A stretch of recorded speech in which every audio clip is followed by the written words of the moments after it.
YouTube yet. Hey, man, I'm working on it. If you build it, they will come. I know. I have a whole. I'm up to 407 subscribers, which it's not nothing. But how do you change your background like that? That's so cool. How do I what? He has like a really cool background, and I'm just like sitting in my bed, and it looks so well, this ghetto. is like this is the lab, man. I set up this whole office. It's like a museum. So I had to sign 3 NDAs just to come in. Just to come in. He knows the super secret door code now, though. So, all right, we live. Let's do it. So I'm monitoring the text channel too. If people don't want to jump in the voice channel, but they want to ask a question or something or pose a topic. But like this is. The idea for this, really, initially it was like when I came up with the idea for the Patreon thing, it was going to be like a benefit for patrons.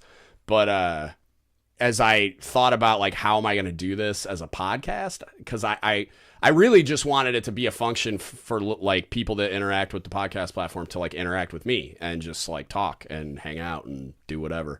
So it's like the idea is almost like more of a hang. Like I'm down to talk about literally anything. It doesn't all have to be leadership development focused, but I'm happy to do that too. And yeah, so what's up, everybody? Let's talk about the things. I had a thought today. Let's do it. Based on some other conversations that I had. So I know, and you, I think both you and Bob have talked about it before, but like, particularly as a chief, the power that you have to like keep things at a lower level, right? Mm-hmm. For the sake of the sailor, that you get to. Nice jacket. I just ordered 50 stickers of that because everything else was sold out. I want to put the stickers everywhere. Sorry. But the idea that you get to protect the sailor by not like putting everything. Are you talking about my trick hoodie back here? Yes, yeah, the Shimfast, yeah. I'm not gonna say what it means, but go ahead. Yep, the first one, yeah. So, but yeah, the goodness of like keeping sailors from like the man, right? You can keep some things at your lower level, and that's good. Mm-hmm. How do you balance out the bad of people who keep things at their level when they shouldn't, and the sailors don't know better? Of like, for example, a chief, a divo, a department head saying, this is XYZ, or like, they're actually, one of the people that's in here right now has had leave denied by their department head, not knowing that like only the CO can deny it. Right. But the sailors don't know that. Okay. And the leadership is convincing them to like go in and change it themselves or whatever. So, you know what I mean? Yeah. So like the solving stuff at the lowest level and the kind of the second part that you just talked about, I feel like are kind of two different things. So like I guess, so like for the leave question for the sailor that got leave denied by their department head, like that's not real. Only the CO can say no. Everyone else in that routing chain can recommend no, and they better come with a pretty great reason for it because the CO is going to ask.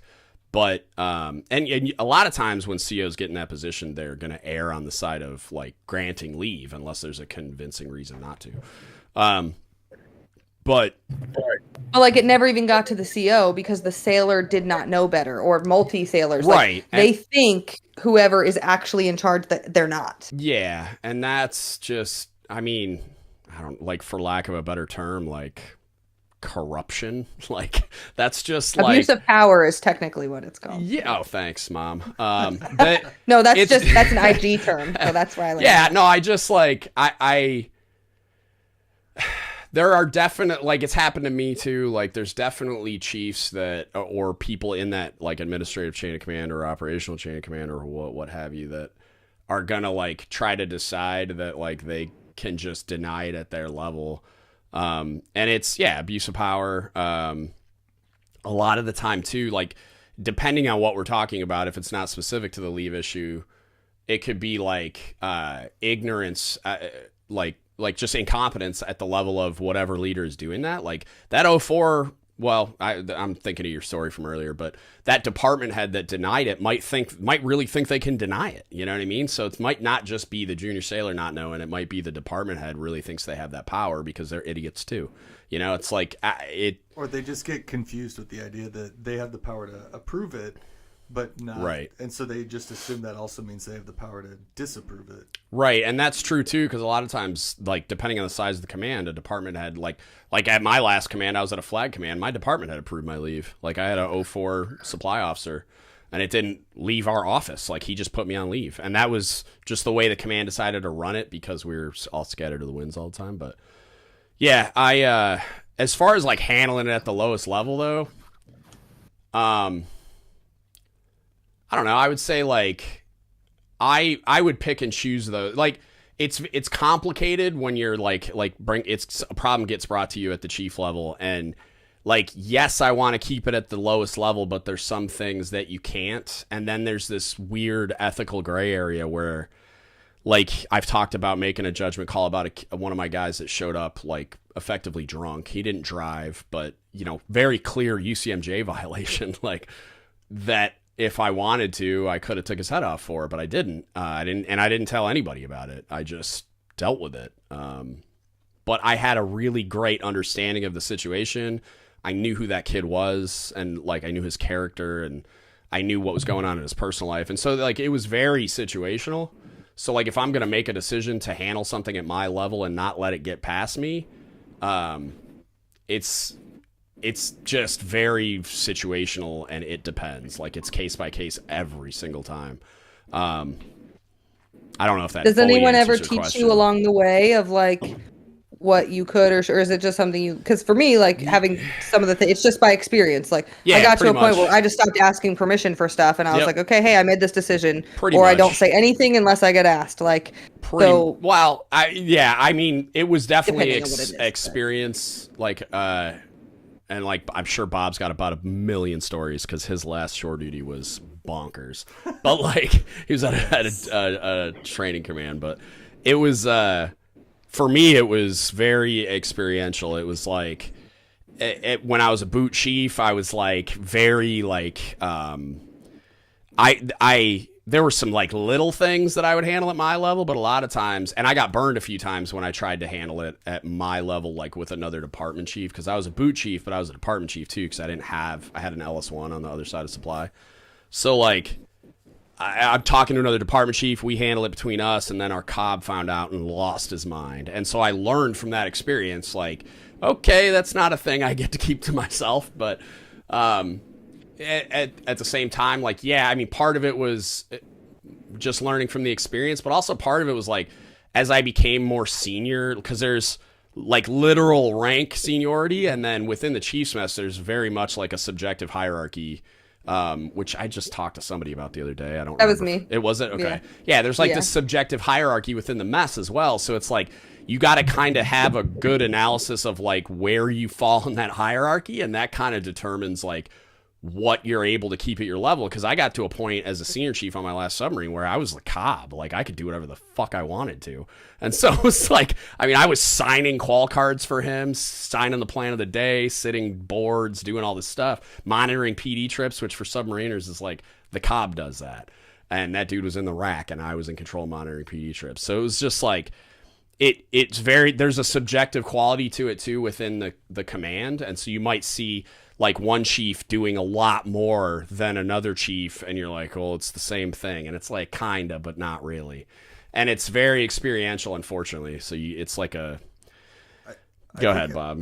I know you got some input here. Well, no, I was just going to say I think the biggest thing that I found is a lot of it has to do with like the command climate or like the culture around making mistakes, I guess, for lack of a better term. So if the command is, if it's like a safe place to do that, well, yeah, basically, like you'll have some, say like the triad is like, hey, if you made the wrong decision, there's a difference between like unsafe and like wildly bad, or you just made a judgment call that they wouldn't have, right?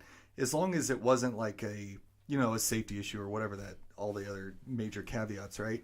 If you were like, hey, I decided to cut my guys out early today because of X, Y, and Z, if you could have some commands that are going to freak out about that, or you could have some that are like, hey, you probably shouldn't have done that. This is why you shouldn't have. Now you know for next time. And you go, okay, cool, and you learn. But if you're not in that environment and they just come down hard, then you don't really gain like where that is.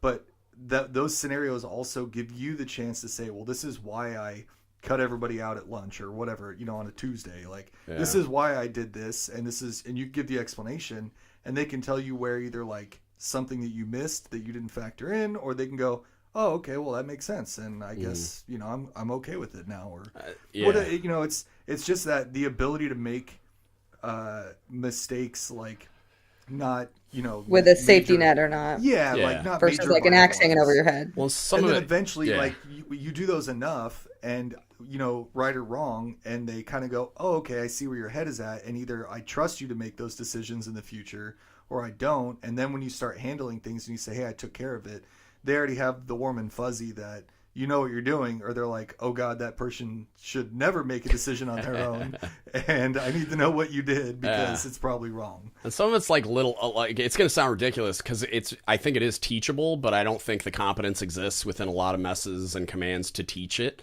So a lot of it is like a little kid, like seeing what they can get away with their parents. You know what I mean? Like there's an aspect of it that is kind of like that. In lieu of there not being like a teaching mechanism for it, where like you just kind of, as a chief, I was just kind of like, I wonder if I can get away with this. And it was more like things like Bob was saying, like I would cut my guys out early, but I'd be like, hey, you got dental today, like go home early. I think is so weird. I've heard you say that so many times, and I do not understand because what do you mean? I've never had to explain why I made a decision to let somebody go or justify it for some like unknown reason. Someone's like, where's so-and-so? I let them go. Why? Because they're mine. Like, and I mean, need to tell you. I did it a lot more when I was a junior chief. So like, because I had a cob that like kind of expected people to be there. And so it was like, I answer to him most of the time. So I was just like, but I thought it was ridiculous to keep my people there till 1700 for no reason, So I was just like, and then I got to a point later in my time there where I was just like, I was very much doing that. Like I was there. So if he needed something, like he could come to me, but I would cut my guys out when I was ready to cut my guys out. It was just like, part of it was just me being afraid of like backlash that probably wouldn't have come, but there are people out there that are like that though. I've definitely had like leads. So like when I say that, I mean like it was a first class effectively filling a chief's billet. A lot of times on submarines, the divisions are so small, you might only have a first class.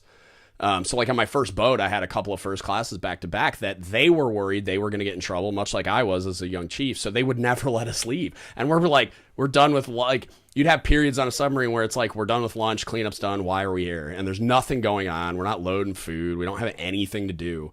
And we could have went home, but instead they're just like, oh yeah, go clean something. And it's stupid. And so I got to that point where I just was like, yeah, this is stupid. So I just sent my guys home and they'd be like, where's your division? I'm like, I sent them home.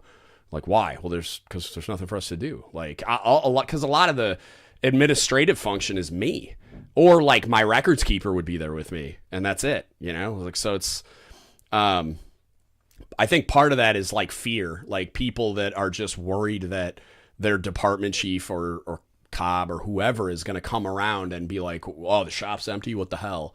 And wonder where everybody is. And it's like, I've heard horror stories where like people get recalled for just on principle. And it's just like, I don't want that to happen either. I don't want to keep them till 1700 pointlessly, but I don't want them to get recalled either. So it's like, and I had that happen to my department head. My XO is like, where's the supply officer? And I was like, I sent her home, sir. I don't need her. And he's like, well, she needs to be here, and like made me recall her. And I'm like, this is fucking ridiculous, like, so whose responsibility is it to identify those left and right bounds? Is it the person who's trying to figure out their limits, or is it the person who's delegating the ability to make the decision? Ideally, it would be both. I would say it should be the person that's delegating it to me. Like if my cob says that I control liberty for my division, which sometimes they say, like they own liberty until it's put down and then I own it. You know what I mean? Like, so it can vary depending on where we are, what we're doing, that kind of thing. But I would say it should be on the person that is delegating that responsibility to me as the divisional chief or whatever. But again, I go back to the incompetence of like, if they're not teaching that and they're not like communicating those boundaries to you, then I'm going to test them a little bit to see where I'm at, like, and that's very much going to happen. Like anytime you check into a new command, like I would spend like 2 weeks usually when I would check in and I'm turning over, just kind of reading the room, like just observing, seeing like what the culture's like, seeing how the leaders interact with each other, seeing how late people are on the submarine, seeing like if somebody gets cut out early, like what happens, and everything in between, so that I have a pretty good gauge before I just start doing stuff, you know, like, because if you're not taking the time to read the room, you're going to run afoul of those things more often, if that makes sense. And it takes a lot of like situational awareness, or like the when you read the room, like he's talking about too, the being able to understand, like, okay, that guy cut somebody out early, what happened, but then understanding where they are in that made up hierarchy. Yeah, the subjective hierarchy. Right. Or like, are they like a complete idiot and they did it and they didn't get in trouble? Then okay, it's probably safe. But if like, okay, that's like the shadow cop who, you know, and he did it, then you're like, I don't know if I can quite get away with that yet. Right. But also too, like if there's a mechanism of it too that I would see, like divisions that are like holding the football, you know what I mean? Like where everything, all their equipment's broken, none of their maintenance is done. They're like everybody's problem child, and they're getting cut out right after lunch. That's going to raise an alarm, right? But if all my stuff's squared away, I'm briefing my cob via my department, like I'm briefing my department head of my cob, like, hey, this is what is done, giving him a warm fuzzy that I'm on top of things, and then I cut my division out, he's not even going to blink. So, that's building a rapport and kind of massaging that your place in that subjective hierarchy, if that makes any sense. So like it definitely, I would say your position in that subjective hierarchy is linked to the performance of your division as well. Like they're very much in lockstep, where if you have a bunch of issues, or like something that's wrong is like underway limiting, or like in the intel community, like I don't know, something went horribly wrong and you guys got to remediate somehow. I don't know what you guys do. I don't have a good analogy, but like if you guys are like behind on something and you're cutting your division out early, that's going to raise a red flag, even if it makes sense. But the chain of command is going to look at it like, you guys are behind and you're going home at 1300. How does that make sense? Your NFAS isn't done. Right. I mean, I don't mean that exactly, but I know. I've seen it in my last command where we had 11 divisions. So like each one had Div-O, Div Chief, and an LPO. Most of them weren't underneath a department for a long time. Everyone was kind of freestanding. Yeah. And you would have some LPOs that were doing everything that you would think a chief would do and making all the decisions, and then other LPOs would be like, I can't even go to the bathroom without asking permission myself. Right. And it's like, you know, or LPOs aren't allowed to do that, and it's like, that's not true. That's you. Yeah, you're not allowed to do that. Yeah, that's right. And trust. Is that your fault, or is it your chief not? How much does the chief trust them based on what they've demonstrated? You know, and it may just be that chief is incompetent. Or it may be that LPO has given them a reason not to trust them, so they've taken away some responsibility, or like have like undelegated some stuff because they've screwed it up so many times. Like it again, it's like very much one of those like it depends on a lot of things, which is why it's such a variable. Well, it's such like it's a competency, like a training competency that isn't very prevalent in the mess. It's really complicated and it's really subjective, and it very much depends. And it's like when you get into that weird wishy-washy gray area where you gotta like use your critical thinking skills. It's like not a lot of people are equipped with that. It just is what it is. Like I don't think they're incapable. Like it's just not something that they're ever taught how to do, and you regress to your lowest level of training when you put them anchors on. Like it freaks people out, and you get it like in the absence of that level of competence, and like if you haven't had a great mentor or gotten that type of an education and had that understanding going in, and like kind of been able to apply it as an LPO, you're going to end up in a position where you're going to kind of regress back to your lowest form of training, which is usually just some bad behavior you saw out of someone before, and you're just like, well, this is what we do here. It's like the Nature Channel, you know, and it's like you get people that are just like doing what they saw. Like I did it when I was an LPO, and I hated myself for it once I realized it. It's hard too because it's not just necessarily that chief or whatever that and how much they trust. It could be above them.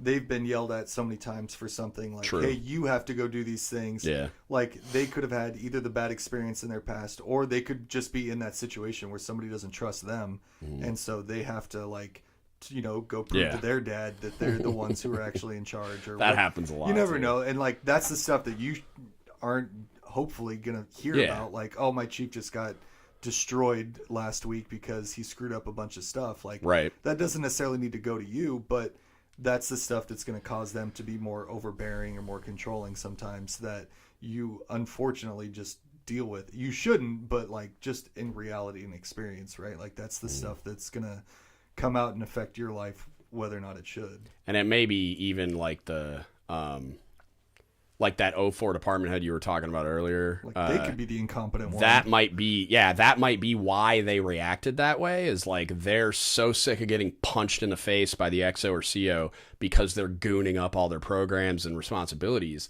that they're like going high into the right to the point of being malicious. Like, it might not be that they're an asshole. It might just be that they're just like trying to clamp down, and the only tool they like, it's all filtered through their leadership incompetence. It's like they're like, oh my god, I gotta fix all these things because I'm getting punched in the face, but they're getting punched in the face with no like education or mentorship. It's just like I had a CO like that he just face blast you just freak out and then like leave the ops brief, and we're just like, okay, like, mom just hit dad at the dinner table, and what do we do now? Like, and so it's there's no like guidance. It's just like he just throws a temper tantrum and leaves.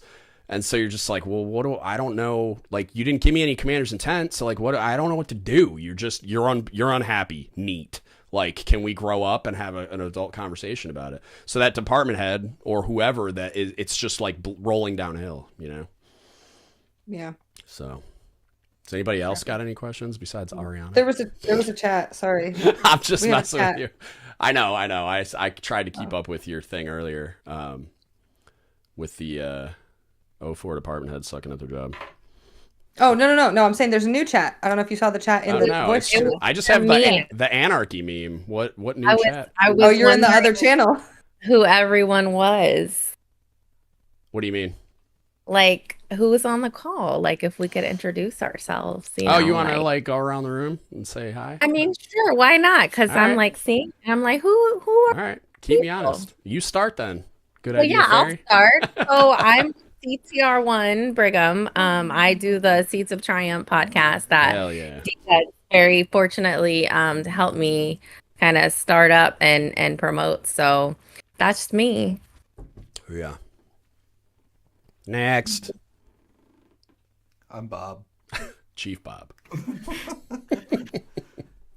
I'm a dude who looks like a dude playing another dude.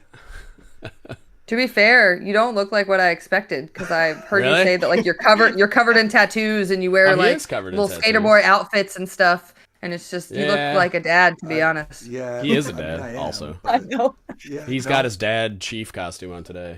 my adorable. My voice is terrible because of course he said like, hey, we're gonna do this thing, and then face I said, for radio, cool. And then the next day I lost my voice. Oh yeah. So I'm straining to sound like this. It's super fun. Yeah, he is covered in tattoos though. I That's a fact. I am an IT in transit from shore duty back to a boat, and I get to go remember how to be on a submarine after not being on one for 12 years. It'll be fun. Yeah, good times. Next, everybody knows who I am. I'm not doing it. I'm CTI1. No, you go ahead. You go. Go ahead. I've talked enough. So I'm a Space Force person, but Master Sergeant. But I went through the season last year with Space Force CBs. Chief. Sweet. Space Chief. Yeah. So continuing to listen, because I mean it's not only good stuff that he puts out, but I'm actually going to be going to SEA here pretty soon. I'm on the online portion of it right now. Cool. So good stuff. I've seemed to have like latched on to anything Navy leadership wise. Within every military member, there's a sailor trying to come out.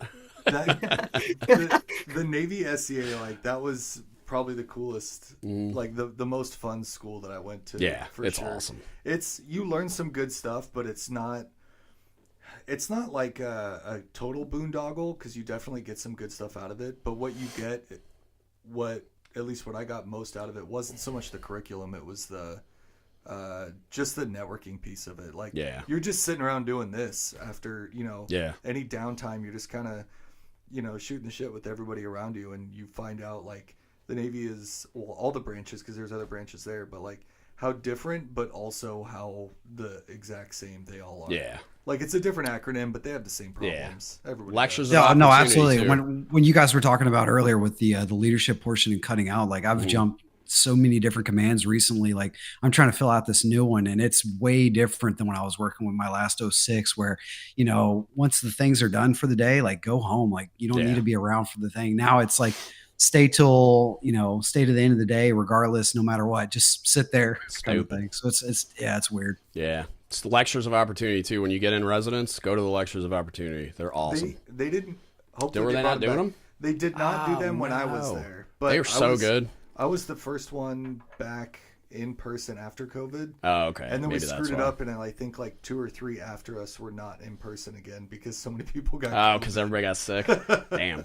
Well, if there are lectures of opportunity, I highly recommend them. That was really fun. They would do them like at it's like 1700 or something when we didn't have like project stuff to do. They would have a lecture opportunity, and it was like just a guest speaker coming into Leadership Hall and doing really like just cool talks. So yeah, I'm looking forward to it. My senior, he went through it right before COVID, and so he's done nothing but raved about it. Yeah, I love it.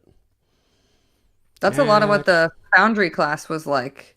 That lecture thing. Yeah. Most of the day, it was the opposite though. Most of the day was other speakers coming in, and then we had the like fireside chats at night where we would just talk and get to know each other and share our experiences. Yeah, I really want to get out there one day to do like a mentor thing or something, or just mentor online. The next session is in June. You can do it. Don't tell me how to live my life. Do your introduction, Ariana. Oh, hi, I'm Ariana Lacusa. I'm a CTI, and I'm also going to do something eventually someday, like I keep saying. Yeah, you are. Trash Panda Talks. Let's go. I keep being a big piece of trash with my technology that I'm trying to figure out. Because even though the thing looks really cool, it's impossible to make work in the way that I want it to. It's learning. So, it's me learning. Too. Yeah. And I just PCS'd and have all the good things for that. But E6 in the Navy wise, that's where I'm at. Who did we not get? Jake? Are you going to talk, Jake? QM1 Jake. And interdasting? I don't know if that I'm saying. If you're talking, we can't hear you. Unmute yourself. No? All right, that's fine. You don't have to. What, is Dakota gone? That's the story. I'm right here. Oh, go ahead, man. Who is you? I'm Y2 Taylor. Oh, yeah. 2 years on shore duty. Got 2 more years left. That's about it. Yeah. Are you getting out? No, I don't think so. Okay. And then, so did you start on shore duty, or were you on a ship? No. So I started sea duty 3 years at Tinker Air Force Base in Oklahoma. That was your sea duty? Yeah. The hell? The squadron out there. It was great. Okay. That makes sort of. Yeah. I was like, huh? But yeah. All right. Gotcha. Yeah. Yeah. Can you guys hear me now? Yeah, we can hear you. Go ahead. Oh, dope. Hi, so I'm Kim1 Jake. I just got to recruiting about 6 months ago from my first boat. I'm sorry. It's an interesting path for sure. Yeah. But that's cool. Yeah, just kind of grinding it out, you know? Yeah. Just doing what I can. That's a rough shore duty. My LPO off my last boat went recruiting, and I kind of tried to warn him. Like, it's not for everybody. Like, and I imagine it's even worse nowadays because of how hard it is to. It's tough, but I mean, that's something too. I was interested to see you guys want to talk about, like, the new standards and stuff. Like, it's pretty wild, you know. Like, you'd probably have to educate me a little bit. I've seen some of them on like I'm not as institutionally up on things. I mean, Bob probably is, but like the recruiting. Well, fair. Well, you want to educate us real quick on some of those standards, and then I'm happy. Yeah. So actually, it's pretty interesting, because when I joined, it was a lot different, like you could, they said no stands for Navy opportunity, right? So you could tell your recruiter, I've never had asthma, I've never had this and stuff. But, Navy Times just released an article. It's called like Genesis, the common recruiting problem. And now they could see like everything that you've possibly done, right? So, or had wrong with you. Since the recruiting is such in a crisis right now, they're allowing people with 10 ASVABs, 10 to 30 basically to get Why in. even administer the ASVAB if the score, like, just waive the test? And then they're actually talking about too, adding a new version of the ASVAB that's not the ASVAB. It's weird. Okay. And then like a spelling bee, like exactly. So I think it's more of an aptitude test. Like that's not like math or English based. Like you could be good at this, you know. Okay. But in addition, I don't know if this has been publicized, but it's not a secret by any means. But if you have a 50 or above, you can now ship to boot camp out of body fat standards. I heard there was a body fat standards waiver, So, but I didn't realize it was linked to an ASVAB. So if you're a male, you could ship at 32% body fat, and female 42, if I'm not mistaken. I will say, as a lazy fat body before I joined, and then 16 years later coming back to my original form, but you're not that fat. You're fatter than like when you were in your running club in Groton, but you're not that fat. But I lost like 30 some odd pounds. Yeah. Like you don't have a choice, but like if you are doing if you're doing what you're supposed to in boot camp, like if you're meant to lose weight, like you will lose. If you're super scrawny, I wonder like, you can put on weight too for sure. But I wonder how much like I know there's still PTing. I'm not one of those like they're using stress cards and blah blah like in boot camp, but like I wonder if they're still like they beat the brakes off of me in boot camp. Like I don't even think it was that. I think I was so lean. So it was small stuff like you don't have access to just like go. You can't like eat Oreos. You're just drinking water 99% of the time. That's fair. You're just standing half the time. Like just it's super small to say like I stood for a day and I lost 10 pounds, but I had trouble with the run too, so I was doing like remedial PT with people because I just suck at cardio. So like I was always like doing extra, and I only bring it up to say that it's probably it sounds crazy, but it's probably a safe bet that person will be pretty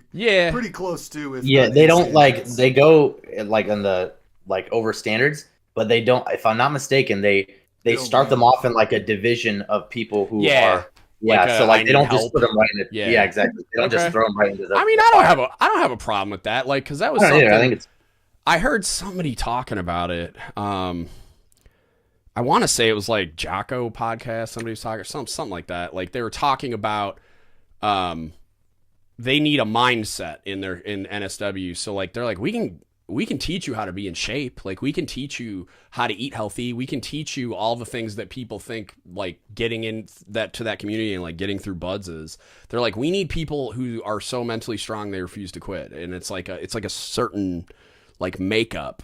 And so I was like, I always thought it was interesting. And then I heard somebody talking about that, like how so much of the population is not qualified to be recruited in the military. And it's like, well, why can't I just like get them qualified? Like, like you're saying, like, I don't really have that as long as they're not letting them. Cause I feel like they're, and here's the meme, lowering their standards, even though he never said that. But it was like, it seems like they were kind of doing it in the fleet too, and I don't know if those like with retention they were. I thought they were doing like, didn't they like waive the PRT or something? Yeah, there was a nav admin that just came out that reset all of your failures. Oh yeah. That I don't like. Like once you're in, if we're gonna say this is the standard, and I don't even like. I always thought and Mick Pond Stevens talked about this when he was in office, like. I don't even care if you could run a mile and a half or what your body fat percentage is, so long as you can like, I want you to like, so for me and Bob specifically on a submarine, you better be able to don an SCBA and FFE in under 30 seconds or whatever it is, a minute. Is it? I think it's a minute. It's been a decade. Yeah. I know. I'm looking at, I was on a submarine more recently than Bob. And then like traverse the submarine with like your vision obscured, because that's like, the most physically demanding thing you're ever going to do on a submarine, or like fight, like exist in a flooding trainer and effectively fight the casualty. Like if you have the physical ability to do all of that, I don't really care what your body type is. And I understand the professionalism aspect of like BCA for in uniform, blah, blah, blah. But like, okay. Well, like, to counter, I think you and I talked about this because people brought it up in like intel of like, I just sit in a chair all day. I shouldn't have to do anything at all. Right. But like you've said that people are firefighters everywhere, right? You have to have that standard. Yeah. So what if there's some kind of surge and you need people to go, like, tomorrow, boots on ground, and they're 400 pounds? And where do you draw the line? I would say I don't have a problem with there being a baseline level of fitness. And I think, I mean, for most people, the PRT is already kind of a joke. But like, so that, I mean, the baseline's fine. Like, I'm saying, like, if you can do what I just described on a submarine, you can run a mile and a half and do 40 push-ups or whatever. You know what I mean? Like, it's, if you're, because you can make the arguments for, like, for YN2, right? Like, if he's on a ship, it would be different. Like, so it was almost like he would know going in, like, okay, I'm about to PCS back to a ship. My PRT is going to be different.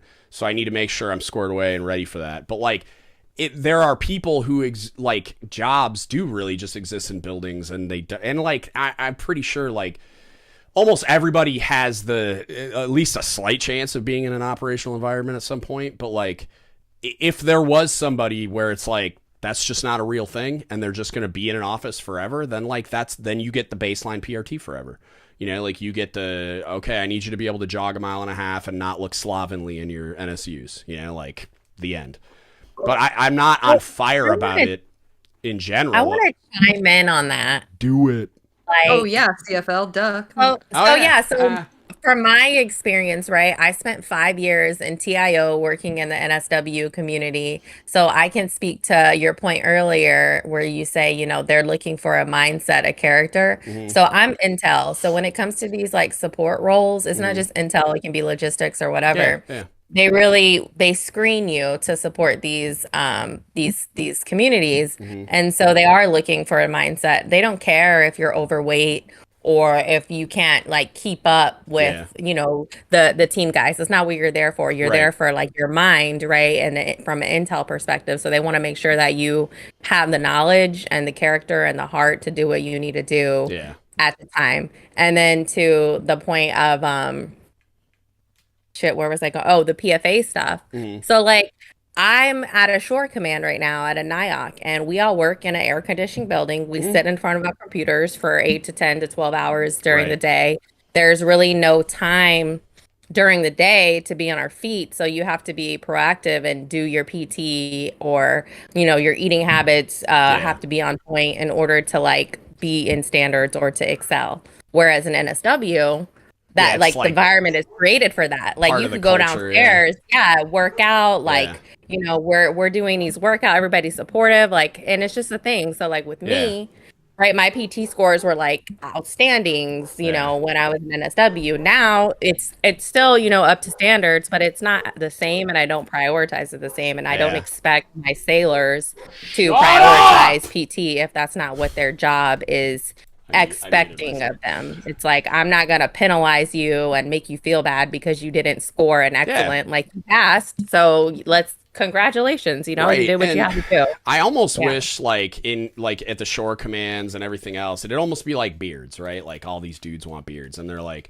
oh, you can't because you need to get a face seal. It's like, okay, well then let people on shore duty have beards. And just like that, like on shore duty, it's almost like do the BCA and like just don't even worry about a PRT, because like what I wish it was like, it was like you were saying with the NSW command, it's just built into the culture. Like if you're on shore duty, like I feel like it should be built into the culture of like, you get an hour a day to like do PT like that. I don't know of a lot of shore commands. An hour for lunch. Huh? You can't get an hour for lunch. My lunch break is 30 minutes. Just because Intel's broken doesn't mean the whole Navy needs to be broken. I don't know anything about Intel. That's what I'm saying. Like, is it really like, is it, and you guys got to educate me here. Is it a manning issue, or like mission, like demand issue, or whatever, or a combination of that like prevents that from happening? Or is it just like, this is how we've always done it? I think it's just a culture. Like if you sit behind your desk all day, it's going to, and like you can look at statistics and facts and research about it. Like it's just going to be hard if you're not intrinsically motivated and that's not your thing, then you're not going to do it outside of, you know, duty hours when it is your thing. So the expectation during working hours to PT, it's there, but it's not pushed, and it's like not a culture around it. So culture. If you wanted to get out of your chair and go PT during working hours, is that possible? I mean, it depends on where you're at. Like with the organization that I work for outside of the Navy, there are hours built in where I could either come in later or get off an hour earlier to go PT. But realistically, I can't do that because I have so many much stuff to admin do. and operational responsibilities. Yeah, it's just not feasible. I agree. And yeah. So going, not to totally change it away from anarchy, push-ups, but the meme. Right, but back to so one of the things that you mentioned that Jake, about the recruiting, that it was like a small blip that you said, but I think it will have a bigger impact, was the shift of Genesis everywhere and being able to see like the full background of people, because that was a huge thing that we dealt with at the last command of a lot of sailors coming in and either and I don't know how truthful half of it was, and I'm not really the one to make that decision, but the amount of people that would suddenly have a hard time with being in the Navy or being where they were at or whatever the case, and magically it was like, oh, we found out that they had this thing in their record, and it's a pre-service issue, and they get out for some pre-service thing, right? Which I get it. For some people, they have recruiters. Like I don't believe that all recruiters are out there just lying on everybody's packets for them to get in, but I'm sure that some exist, right? Just like there's bad anything else. But having the amount of people show up and they're like, oh yeah, I talked to the doc up the hill, and they said that, or I told them that when I was like 9 that I was sad one time when I discovered My Chemical Romance, and and so they're like, hey, it happened before. So y'all are probably too young for that reference. I don't know, but they're like, oh, it's pre-service, so you get out, as opposed to like a C&D, a condition not amounting to a disability, which would be like this. You could have the same problem, like you still have depression issues or whatever the case is, but they've came about since joining the Navy, so that's a different reason for separation. Whereas if you had it prior to joining, then it's pre-service. And I know that was one of the big things they told us, was the benefit to a lot of the accession commands would be, with Genesis finding all these things, hopefully, assuming that it was ever documented and they actually went and got treatment for anything prior, that we would see less of those show up. And I don't know how recently they implemented all that, but I do notice we did not really see a change. But we had other issues too, like submarines were, and I don't know the other communities, but like you can't have been diagnosed with ADHD and go to a submarine. But you can have cancer and go back, though. Right, that's a fact. But I got a waiver for it. We had people who that was a big thing they were trying to shift, was like, hey, if you don't need medication for it, you can just go to, you've developed, I don't know, whatever. You have some ability that, or you've grown, or I don't know enough about ADHD, but basically you don't need medication to like handle your symptoms anymore, right? And you can cope with it and you can move on and be functional.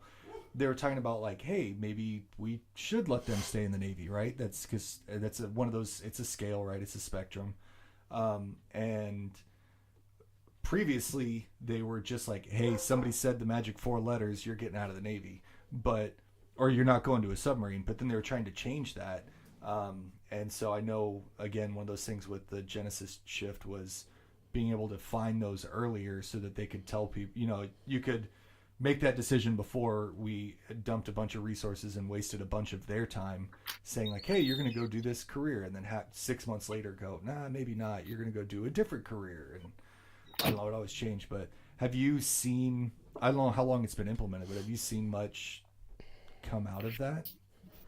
So I think hopefully I can, after hearing your response, I think I can hopefully hit what you said. So remind me if I forget anything. So the Genesis system is good and bad, right? So for like ADD and, depression, things like that, you have, like, say, for example, I have an applicant who, they disclose to me they have ADD. A lot of the time, we could maybe still send it to MEPS. Cool. But, they say, hey, we need these medical documents, or even before we send it to MEPS. Right. They need like a letter from their employer stating that they had no issues working there. They need a letter from their school saying they didn't have an individualized learning plan, like right. It's so much you have to gather, that a lot of the time they either just like, no, I don't want to do that. Or if they do, they're motivated, they go do it. But I think a lot of the time too, Genesis only works as well as, the people who go to the doctor, right? So, if applicant A, goes to the doctor every time they feel sad or whatever it is, and they're going through a time, excuse me, then they're gonna be diagnosed with something maybe. But versus the people who maybe they went to the doctor and they didn't, talk to us about it, or maybe they were sad at a point in time or were depressed and they didn't think much of it. Then obviously if they never went to a doctor and got diagnosed with anything or got any medicine for it, then that's where I think those people are coming.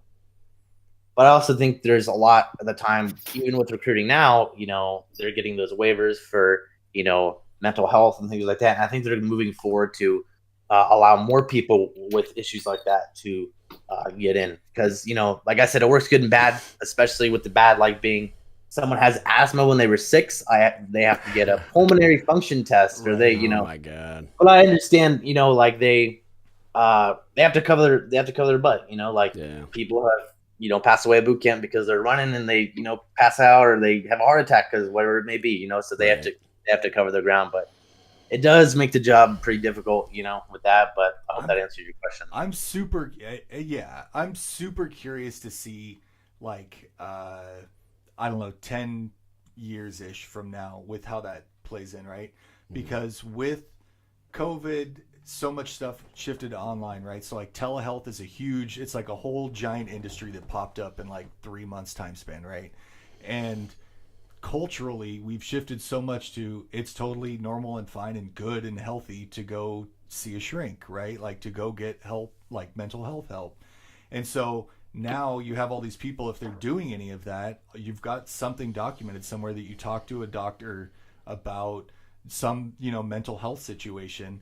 And I'm wondering how much of that could follow in situations like this, where at least previously it would have been like, whoa, you saw a psychologist? Like, I don't think the Navy's for you, right? But then, and obviously, again, it depends on the severity, but it's just, I'm curious to see how all of that plays out in the long run when we push mental health on everything, if the Navy is going to kind of let up on some of those stigmas a little bit more.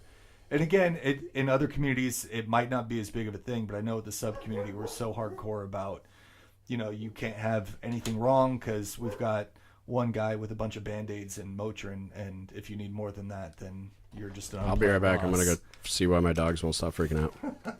Yeah, I mean, I'm curious too. We'll see how it goes. Go ahead. Can I ask an opinion from you?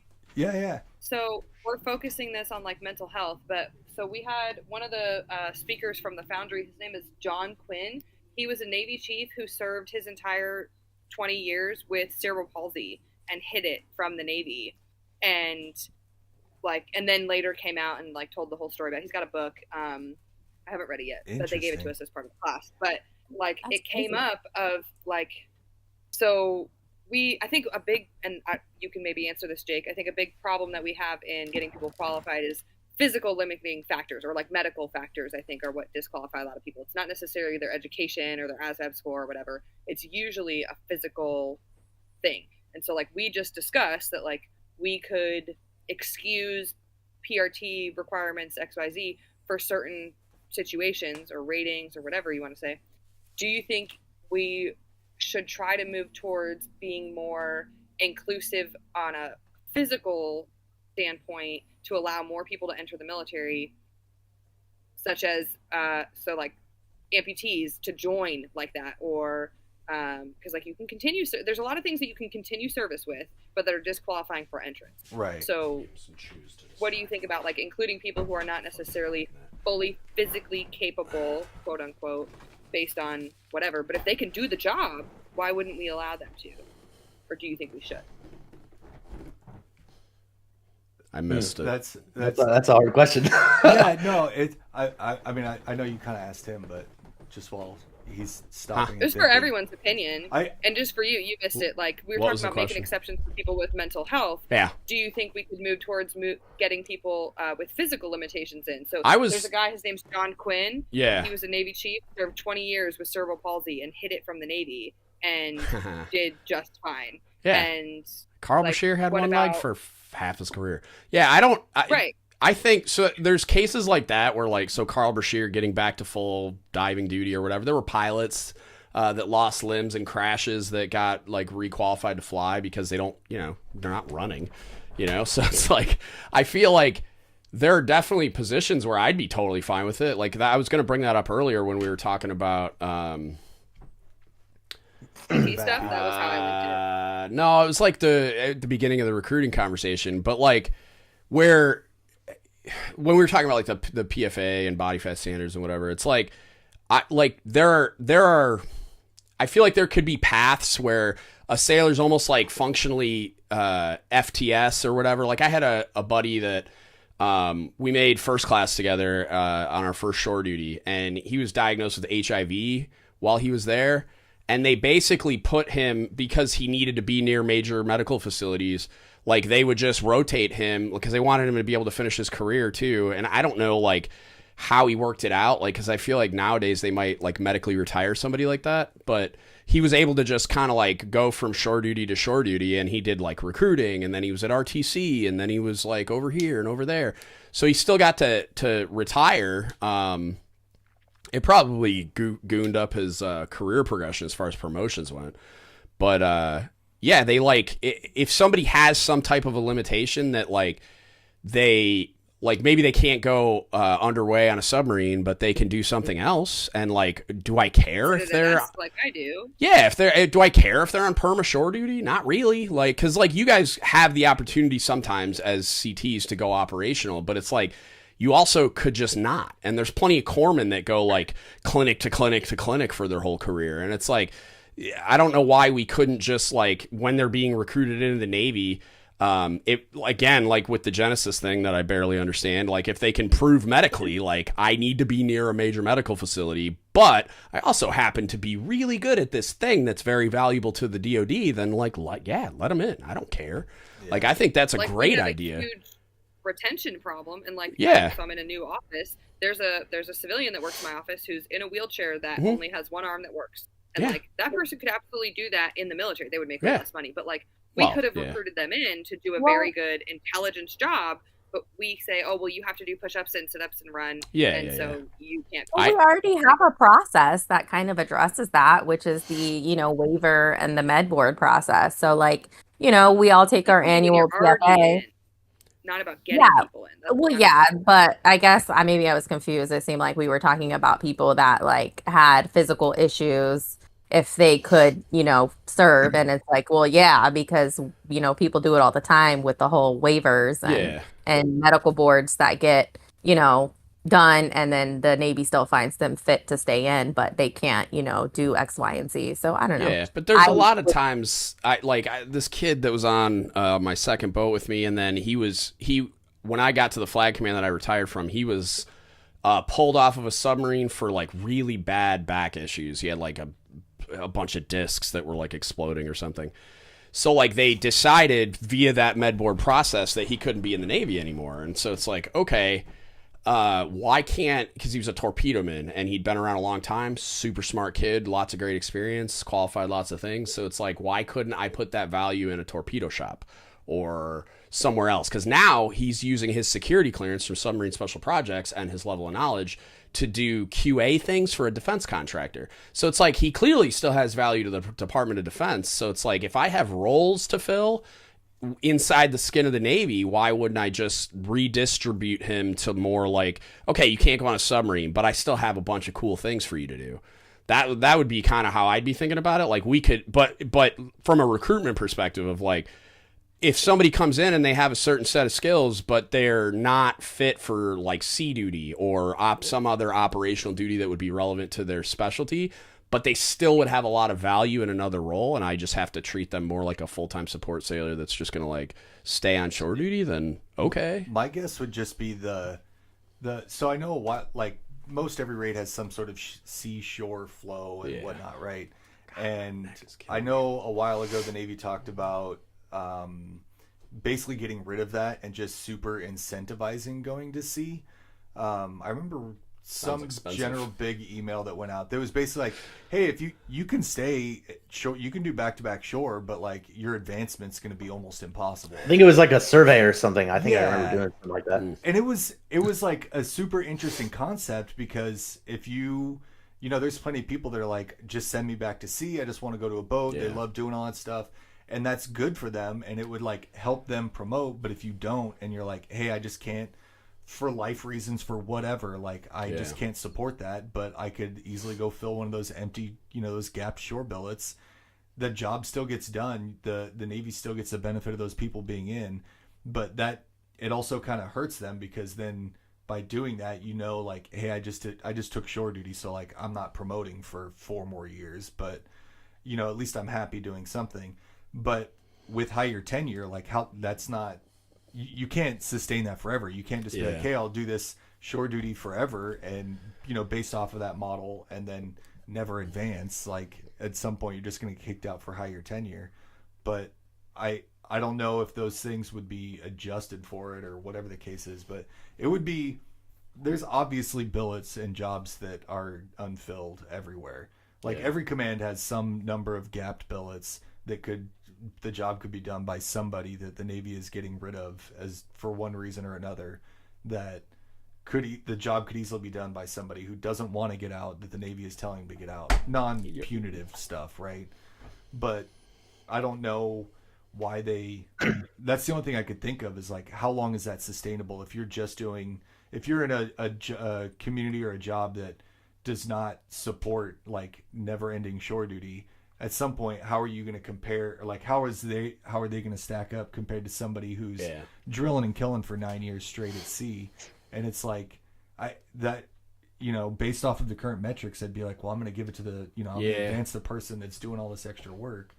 But then you get more holistic about it. Like, are they both doing to the best of their ability physically? Like, if this person has HIV and they're not able to get underway, that's not their fault. But if they're doing everything they can where they are, then, and I don't know, I think a lot of that just has to do with like, you either change a lot of systems, because then you have to change like advancements. And here's a fun thought experiment in relation to like what I've always wanted to have this discussion, so I'm gonna just shotgun blast you guys with this and see how it goes. So in relation to this kind of a concept, right? So like we're talking about the promotions part being a hang up for like okay, so I have a guy with missing legs that wants to be in the Navy, and so we're going to put him in a career field where there are operational people that are going to sea and drilling and killing, and like Bob was saying. And so how does that person compete for promotions? Hear me out. You take pay and rank for promotions and separate the two somehow, right? So the pay scale is not necessarily like tied directly to the rank scale all the time. And what I mean by that is merit-based pay. Sort of, yeah. So like kind of back how when we first established a chief rating, and it was like the general order 7 or whatever the hell it was. I forget the number. But when you look at it, it's like everybody was paid based on the value that they, like the Navy decided, the Department of the Navy's like, I assign this value to the job you're doing on the ship, so you get paid this much money, right? I don't mean it exactly like that. I mean it more like I mean it exactly like that.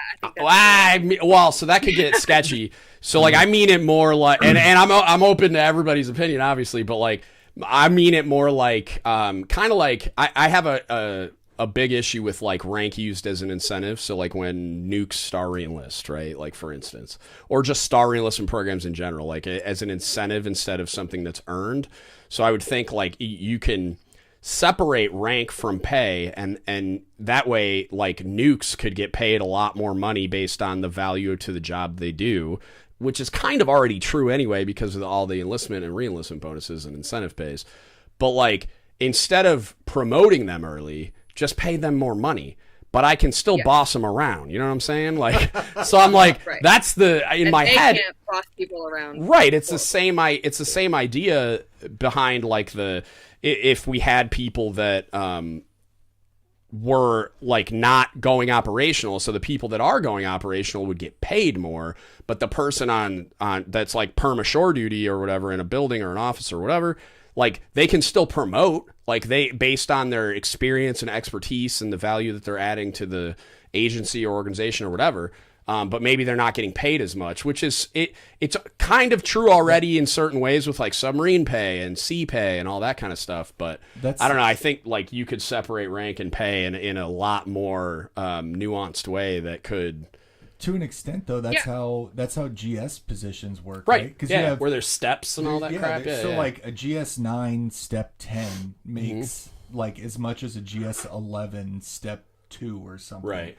So you could make more than somebody even though you're a lower ranks above you, right? Right. But like, and that's just based on time. But the GS rank though is very much tied to like the position that you're in. Yeah. Not necessarily what you're doing and all that, but yeah, I don't know. That'd be interesting. I guess I would. Why would? Because like the big thing when you get advanced, right, is with the increased authority and I forget the other verbiage. Responsibility. Yeah. Responsibility. There you go. But so if you're, why would I pay you more to have less authority and responsibility? Because you're doing a more valuable job. Sorry. Right. I think 2 E6s, both over 14 years, and one of them's sleeping at their desk half the day, and one of them is filling the position of whoever. Like, why should they be paid the same just because they're both first classes? But even shore duty, like no incentive pay. Yeah, but even like being a nuke on a submarine, being a cook on a submarine, not the same thing. I would never, ever, ever be a nuke. Any rating, any of them. I would never be a nuke on a submarine. No. Their lives are excruciatingly painful. Yeah. Missile techs on BNs. Well, you've been on a BN before. But like even nowadays, like holy shit. Like you couldn't pay me enough money to be a missile tech, and like.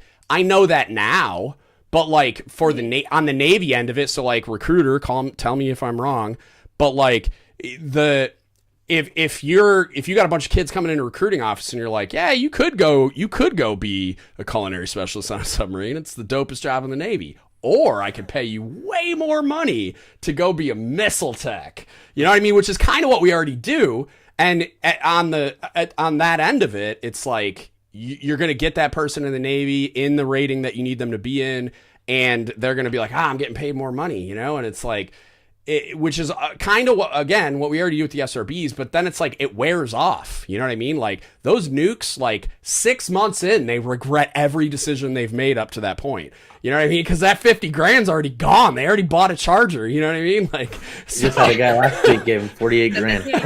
Yeah, so, like, but if they're getting paid more than the MT3 in the middle of the boat all the time, I feel like that would be a different thing. I think they could just go ahead. So I think I think you did a podcast about it. Like it kind of ties in with it.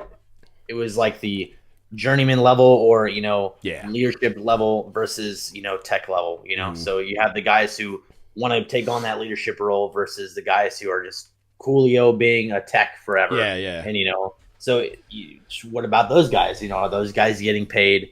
Is that leadership guy getting paid more or, with the tech experience, however many years he has in, it kind of goes hand in hand a little bit. Yeah, I think that would kind of be like what Bob was just talking about, the GS steps. Like, I think you could fix it that way. Like, where, like, at some point, yeah, I would think that leadership would be getting paid more, but, like, I would look at it like, if I got a second class that is like the highest level tech guru on the planet or for whatever we're talking about, maybe they could be making more than a brand new chief, but then if I put the same amount of time and expertise and education levels and whatever the hell into what I'm doing, because one of the things that I think should also happen is like in the Marine Corps, I think it's at staff sergeant or gunnery sergeant, they have to pick a path. They have like, you're either going to be a technician or you're going to be a leader, right? And it's kind of like command senior chief, but earlier, right? So you got to decide. And it's like, I don't think that the pay is any different or anything. Like they still go up rank wise the same way, but you're either going to be like a master gunnery sergeant at the top of the food chain, or you're going to be a command sergeant major at the top of the food chain. So it's like, it just depends on what path you choose. But like, I would think of it like that, but then you would have those steps built in. So like that way, like, yeah, you might not promote in rank, or maybe we just create a whole new thing, like some pseudo warrant officer role, but they're actually like still being a grease monkey or whatever. Like they're still being an intel analyzer person or whatever. I don't know what the technical term. Hey there, I don't mean to butt in, but like, by the way, Chief Joe from CTR type. Yeah. You're asking for the different like pay, different jobs getting different pay based on value. You're asking the bean counters in Millington to do that, and they can't fill. No, you're not wrong. Commands. properly. No, I'm not saying it's gonna happen. I'm saying I know it could. I understand. Yeah. I like the idea. You're not wrong. Like it's I'm like I like the idea of it's like asking for world peace. When they do like exactly advanced to position for some of the rates, right? There should be. It could also be the other way around though, or maybe not demote to position, right? But like, hey, if you take these certain jobs, you're just automatically going to go up a rank or whatever the case is. You still have a relative hierarchy at every command. Yeah. But it would be like, hey, all these billets are like, they're all first class billets. So like everybody that's going to go there is going to get more money because of the job at that place demands more. Like, and if you go somewhere that doesn't, it's like special duty incentive pay kind using of, your example, like different. Yeah, but like you could tie it that way. You don't have to uncouple the pay from the rank and change like congressional laws and whatever else, right? But they're already moving to that with the new like DMAP, with whatever. DMAP, right? Yeah. What is DMAP? So you could do that though, where you're like, hey, no offense, but we don't need like chief cooks. We just need like a bunch of E5 cooks. And so you guys don't make us. All the nukes though are going to be like E6 and above, so they'll get paid more. Like they're going to get. But you more. have to tie the rank to it because then they're going to be E6s or they're going to be chiefs. They're going to be making decisions, and they're children who have no experience other than making a ton of money and sitting in a room where they want to bash their faces in. Well, so I don't remember all the details of the DMAP stuff, but I think some of it had to do with like I couldn't just go apply to go be like a carrier CMC right now. Like I would have to do some prereq job that shows that I could do something, right? And then I could apply for it and they go, hey, you've met the prereqs and we'll roll the dice and, line somebody else. Isn't that the way they're doing senior chief advancement or senior chief to master chief advancement right now? Yeah, I saw that they were talking for some of the rates. Yeah, I saw that they were talking about Joe, my buddy. But it was the advanced to position thing. No, the one that he's talking about. What is DMAP? It was somebody explain DMAP. It's like advanced to position 2.0. Okay, but how is it different? Everything. So like when you go to apply for orders, like when I would go to apply, they would say like, hey, you've done a chief tour on a boat. Yeah. So you could apply to go do the senior chief job here, or you could apply and then if you're in the right window, and they had a bunch of other stipulations with it that I don't remember, but then they'll promote you. But if you were, and they have like trial rates right now they're doing it with, but then I could say like, hey, I want to apply to go do this. And you put it on, but then you could stay there. You've done one complete tour. Now you're eligible to apply for this other thing, or you have to not, and you had to go apply for these other types of jobs. It basically made, from what I looked through, it kind of just like a very confusing roadmap. But when I was trying to distill what it was saying, was like you just had to. You couldn't. It wouldn't just be like, hey, you're a radio chief, so you're going to go do another radio chief job. It was like you could also go apply for these other ones. But you had to have the prereqs. It wasn't like you just. Well, it's more so that when they do the advancement boards and stuff like that for a selection process, it's not a selection board anymore. It's an eligibility board. Right. So they deem who all is eligible to actually apply for these, senior chief billets if you're a chief. That's right. But what it's meant to deter is people hitting that point, people making 9 and then sitting around going like, no, I'm not doing that, and then just sitting on their orders for another 2 or 3 years and then dropping papers to retire. Yeah, right. That's why I just retired when I made. Check all the boxes to advance and then haven't actually contributed to what the Navy's bigger mission is, like you're going to see and things like that. You're not doing right because they've been promoting. They've been promoting 9s to the empty billets that they project, right? Yeah. And then next thing they know, 9 gets selected. They're like, I ain't doing that. Dropping the papers. Now they have a gap billet that's actually critical. Sort of what happened to me. I mean, I'm less critical, but like I was already like pretty. I was on the edge of making the decision regardless, and then it's I made made 9. It's the other people that but no, I'm just saying, like, I didn't do it to duck anything. Like, they were going to send me to another shore duty anyway. They were trying to get me to go sub-pack from Group 9 and just do SMIs still. It was like the same job, but in Hawaii, and I was TICOM instead of a lower level. Sounds like you were ducking shore duty because you didn't. Okay. I got out of the way, so I look at it. I look at the glass being half full. I got out of the way so somebody else can make Master Chief. So because like there's not that many in-rate Master Chiefs in the CS community, and like Cobbs on submarines, they're in-rate still technically, which is stupid, but that's how it's structured. So like me getting out of the way, it's like if there's a Senior Chief Cobb on a boat, then he can make Master Chief, and I'm not sitting on shore duty on my second shore duty in Hawaii, like doing the same job I was doing as a Senior Chief, but like now I'm TICOM, like I'm good. So, plus I didn't want to move and a bunch of other reasons. But that was like a lower level reason why I was just like, I was done. It's the altruistic reason. I retired for Fuck everybody you, else. Dude. I retired because I wanted to fucking retire. And the system is the system. They promoted me because I'm awesome. I don't know what to tell you. Must be nice. Right? It was pretty cool. They're looking to take this platform and push it all the way down to E5. So that's where that's going. I wanted to catch. I don't hate it.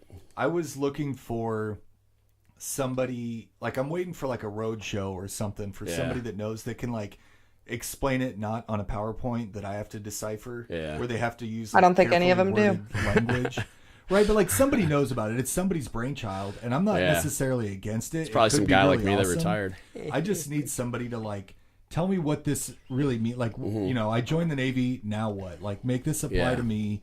You know, at all these stages, like, how does this work? And then I'm sure I'll sit there and armchair quarterback and poke holes in it 3 days later. But at least like I understand it better, and I see like what their vision is. Because when you're just going through like the PowerPoints that get sent out into the ether, it's hard to, you know, some jag had to look at it and make sure they use the technical verbiage and the right whatever, and you're just kind of like, I don't know what this means. Like I'm not, you know, I didn't go to college. There's a reason I'm enlisted. Like, I'm not that smart, right? Like, there's a reason I have spent 16 years in the military, probably getting underpaid and not in the real world making twice as, like, I'm just not that smart. So, Chief Bob, we have a retention problem. You can't say stuff like that. No, I mean, I love this job, but there's a reason I'm still doing it. There's a reason that Mick Pond untagged me from that post. So. It's not because I'm making a ton of money, but you know, like I just don't. There's a lot of things that like somebody way smarter than me knows and can explain and has these awesome ideas. So the joke's on you because I stepped behind the curtain at a flag command as a Master Chief, and they did never get any smarter. Like the flag officers aren't brilliant. I thought I was gonna promote my way out of this idiocy, and it never happened. No. I was in all of the rooms for all of the things, going to ops briefs with flag officers, with other flag officers on VTC, and they're all like, you know, it's the same thing. Just everybody's getting paid more. Nothing's blowing up. We're good. Yeah. Have you guys seen or read the Health of the Force survey? No, but I'm gonna write it down. Tell me. Okay, more. so it's a 52-page document. It's on My Navy HR. Too long. I don't know. Actually, I think Aaron sent it to me with the mental health handbook and all that. I don't know. I didn't read it though yet. I don't know when it came out, but I think it was. I want to say maybe February. There's no date on it other than like the year, and there's no POC on it either. But it talks about like it's basically like a DGUTS on a Navy level, and so they surveyed. They said they sent it to people based on their NSIPS email address, and they only had like 24,000 people respond, which is less than 10% of the force. But they still used it, and from that. They said, here's some statistics that we gathered, and based on these, this is our plan. So the very beginning, it talks about retention and people who, whether it's their intent to stay Navy or not. Yeah.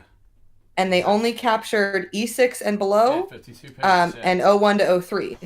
And the numbers drastically reduce in who plans to stay Navy from like 60-something% to I think 39% like on average. Yeah, and it says the people opened it if you want to fuck with it. The answer, like the reason that people gave for that, I think number one was work-life balance, and number two was poor leadership. And then I'm surprised that wasn't number one. I know, me too. I want to recount. You could argue that work-life balance is based on poor leadership. It has like other factors about like family and so on and so forth. Well, that's all. And then the next 45 pages are this is what we're going to do to address all of these problems. Every single one, except for poor leadership, is never addressed other than when it's listed as a reason given that people are getting out. Well, it's because they already have a plan for that, right? And like the LD thing is their silver bullet. Start shitting on my podcast that I just did. Go ahead. Let me have it. And it talks about like, and there was something that was mentioned about for like officers. So there's an SEA for officers, or there's going to be. There's the war college. I mean. It was something maybe different. They already have a lot more of a pipeline at like every community, every level, like between the war college and all that other. Yeah. Well, I don't think a lot of it is like really like robust leadership development education. I think a lot of it's like management and then like strategy and tactician stuff for like line officers, but. Right, which matters to 2% of them, because all the rest of them are ensign children divos who are signing things and approving things or recommending things, not with any experience. But so super interesting. I won't say it's valuable, but those 40-something pages talk about their plans and programs they're gonna like put into place and blah blah blah. I'm gonna have to go through this then. It all sounds like trash. It sounds like good idea fairies saying like, oh, we're gonna call your podcast "The Glass Is Half Full." That's what we're gonna. The Cockeyed Optimist Chronicles. It's gonna. That's implying that there's any optimism. Today was a bad day. My optimism level has. I blew out a tire on my way to my medical appointment to make sure I still don't have cancer, and I'm in a good mood. So. Figure it out. Did you get your results yet? No, I didn't even go. I blew out a tire on the way to Seattle, and I couldn't even. I had to pull into a gas station like 5 minutes in, and this awesome dude at the gas station helped. He like taught me how to use one of those tire plug-in kits. So that was cool, and he helped me out. And then I drove to Costco to try to get my tire fixed, and they gave me an appointment for tomorrow. And then I drove home. So, but the glass is half full because I didn't have to go to Seattle, which sucks. And that, like, I mean, Seattle sucks, not me not having to go sucks. That was awesome. I don't like going there. And then I didn't have to drive back in rush hour traffic to be here for this on time, which I probably would have been late because God hates me. And then something else cool happened that I'm not going to tell you because it's personal. And then Bob's here, and now we're doing this. And I've been hyped for this live stream thing, so this is amazing as well. Next time I'm doing it at my Classes house, half full. though. Huh? Next time I don't care. Do you not like the... No, at home I have beer. Oh, you could have brought beer. But I have to drive back home and be responsible. Good point. You're still in the Navy. Aren't you drinking a Red Stripe? Don't you have beer to share? Who? No, me? No, this is kombucha, dude. It literally says health aid. I don't really drink, like maybe once a year, or like I got crunk. I got crunk at my wedding. And that was like let's not use phrases like crunk, Hey, I'm old. Over the age. Exactly the point. Right. Fight me. So who's Delta Whiskey? Who's that? I don't think that person's talked yet. That's all good. They don't have to talk. They can just work. I know, but I thought Christina was like. I'm disappointed in the turnout of the homies. Like you guys were all here as participants. And I love that you're here. Christina was supposed to come? Yeah, Christina's supposed... Well, so Desiree turned up. So I got that and Bob. Like, you two were the two podcast associates. And I mean, Ariana's almost one. Like, if she could fucking record something. If she could fucking record a podcast sometime before I die, that would be lit. Listen, just Chat GPT write the script for you. And then just read it? Yeah, we were talking about Chat GPT earlier. You can just have it do your homework and then... But yeah, Christina. My master's started yesterday. Oh, nice. Christina made senior chief on the reserve results. Oh, yeah, I saw that. So she might have just got distracted because she's freaking out about it. She's out getting drunk, maybe? Maybe she is. She is. Well, I have a question for the Chiefs. I just don't know if Delta married. No, I'm a E5. Before you ask your question, I wanted to chime in on your comment about the health force survey leadership lack of addressing, because it's something that I've been like craving the answer to, is like, what are we going to do about this problem that we know exists? And so with my recent interview with the fleet master chief, I had the opportunity to kind of express my opinion and ask ask him, what is the Navy going to do? Because I also asked in that MCPON AMA, what are we doing to address this? And it was a very vague response, right? You can only push a boulder so far uphill. and I didn't get any details, but I will say that I left that conversation with the Fleet Master Chief with hope, because he told me that they are aware, they being him and then the MCPON, that they're aware and that there are steps being taken to address the training deficiencies in programs, but it's just going to take time. It gives me hope, man. Yeah. I like that. Yeah, he's awesome. Yes, yeah. I hate the phrase "we are aware" because, I'm aware that there's starving children in Africa, but I don't donate money. Come on, I don't care that you're aware. Do something. Well, he didn't just say that. He said that they are working on something. I'm sure that it's just going to take some time to put it out. Yeah. I will say that they're massive. This is not the same thing at all. But when you're making, I'm not totally trying to make excuses for them, but sounds like it. Shut up. When you're making I told you I'm mad massive today. changes like that, though, there's so many secondary, third order effects that make crazy changes that you don't know, that you kind of have to at least sit there and draw it on the board for a little bit, and then keep going back. Hey, does this actually get us to where we wanted to go? Does this, at the end, you came out with this product and you're like, this is sweet. What we're gonna do is give everybody purple belts now, and it's how did we get there? That doesn't fix anything? And you're like, oh right, okay, so let's start over. But so right, but that's literally what they've been doing for the last 15 years, and no one, you guys have talked about bring in the E4 Mafia, right? This is what should be done. 70% of our force is E6 and below, yet they are not contributing to any of these decisions. Right. And things like the new eval system that was supposed to come out, and they're like, this is going to be great. And then they're like, oh no, how do selection boards work with this eval? Exactly my point. Having tested the new eval system back in 2019, it's garbage. Actually, I'm not surprised at all. So you go on your phone and it's 1 through 9. You have to grade all of your peers, and then all of your subordinates grade you. And everyone grades the CMC. I like the concept of a 360 eval, but yeah, I mean, if the execution's trash, then grumpy trash. That's way too much trust in people. Because the petty me back in the day as an E4 would have totally been like, I am screwing this person over. But you being petty, if I give you a reason to be petty, maybe there's something for me to explore there. It has nothing to do with my Navy work performance. That this happened, but let's say somebody stole my boyfriend or something. I could be petty and be like, we're gonna get her, and she could be the best sailor in the world. So I don't trust that whole thing. But if they are the best sailor in the world, the numbers are not going to reflect just pure. Not everyone is that petty. It would balance out. If they're really that good, but it wouldn't, because everything was division based, not necessarily entire command based. Ooh. So that's where their thing just fell apart. Yeah, that's kind of dumb. There's not enough data points.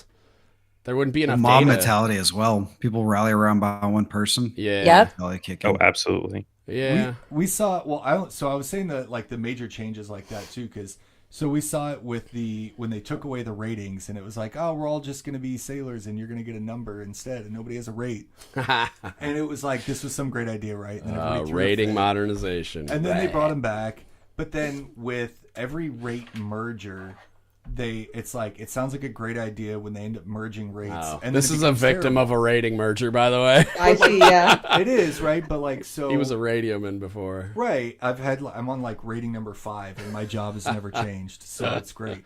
I can't wait to see your shadow box when you retire. Oh, Jesus. Or I guess the symbol's the same? No, IT's not. No, mine's not. Changed. My dress blues are definitely the wrong rating symbols still. But I just don't wear them very often. Leave me alone.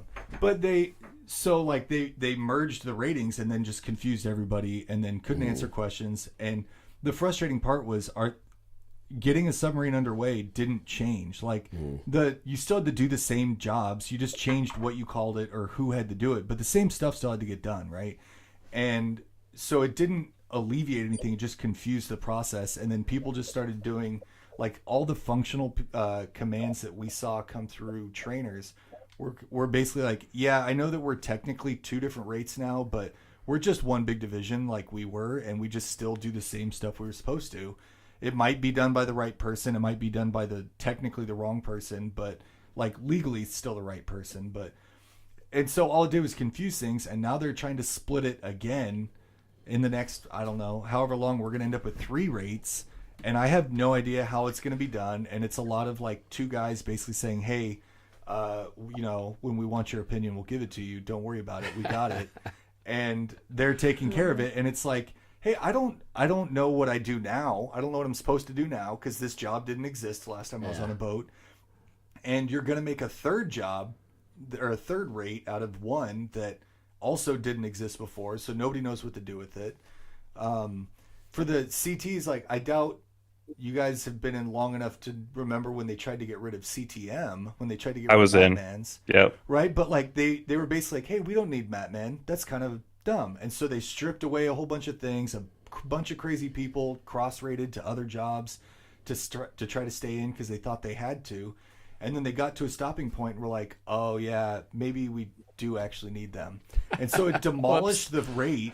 And then after that, it was like, well, the career path was all screwed up. And it's like, what do you have to do to make chief? And it's like, oh, I have no idea. It's literally like, it's a mystery. Nobody knows.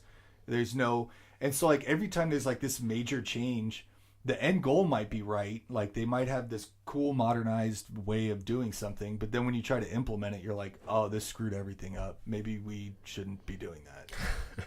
Because E4 Mafia, that's why. No Christina it was today. A bunch of people who don't understand. Teenage daughter didn't come home from high school. Not like missing, but like just being a punk, I guess. So they'd have to go get her. I don't know if she's in trouble or not, but she's having personal. She's not. She's about to be. Yeah. Oh yeah. No, it sounds like she's in some deep shit once they pick her up. But I texted Jesse and Riley too, and fucking. Yeah. I just think that like in general, that's why every time they.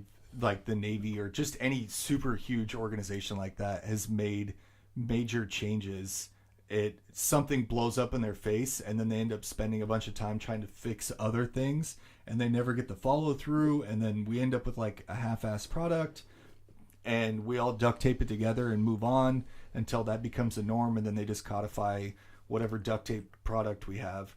And so I think they're like, some people at least are recognizing that and are like, hey, maybe we should slow down on some of these massive changes and like figure out something, like think through it a little bit.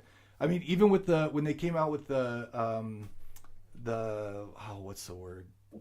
The new hype on we're gonna get real, get better. There you go. Oh god, I've been on transfer leave for a month, so I forgot maybe. But when they did Get Real, Get Better, right, it was like, hey, we're going to fix all outstanding pay problems by Christmas.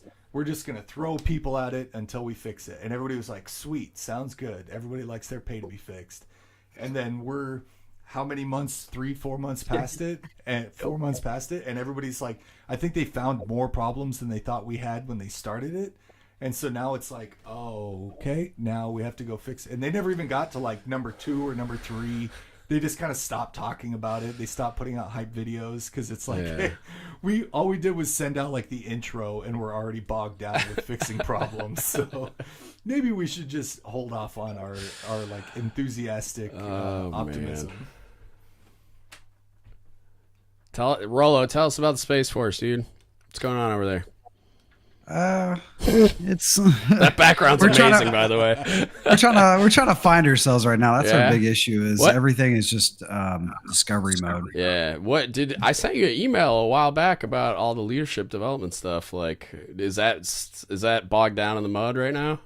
Yeah, it's gotten pushed so far down the priority list. Yeah. So I mean, like I'm an Intel by trade, but I don't know if this is for everyone else, but I mean, I probably do like 80-20, and the 80 is not Intel. It's the additional duties and everything else like that. So I'm not able to actually do much of my actual job. But going back to like what you were talking about, lowering the standards, I had actually a question on that, and I'm kind of sad that he jumped off. So are y'all doing any kind of boot camp program where they have to meet the standards before graduating? Have y'all heard anything about that? Like when you're going to BMT or whatever? Yeah. Whatever your like physical the physical standards. standards? Yeah, yes. I mean, Yeah. You definitely have to pass all that stuff to be able to leave. As far as I know. I had a friend who tried to go recently. He's had, largely due to his own decisions, but he's just had like a garbage life for a while. Gotcha. And so I know the Army is doing a program where they actually go to like boot camp before boot camp.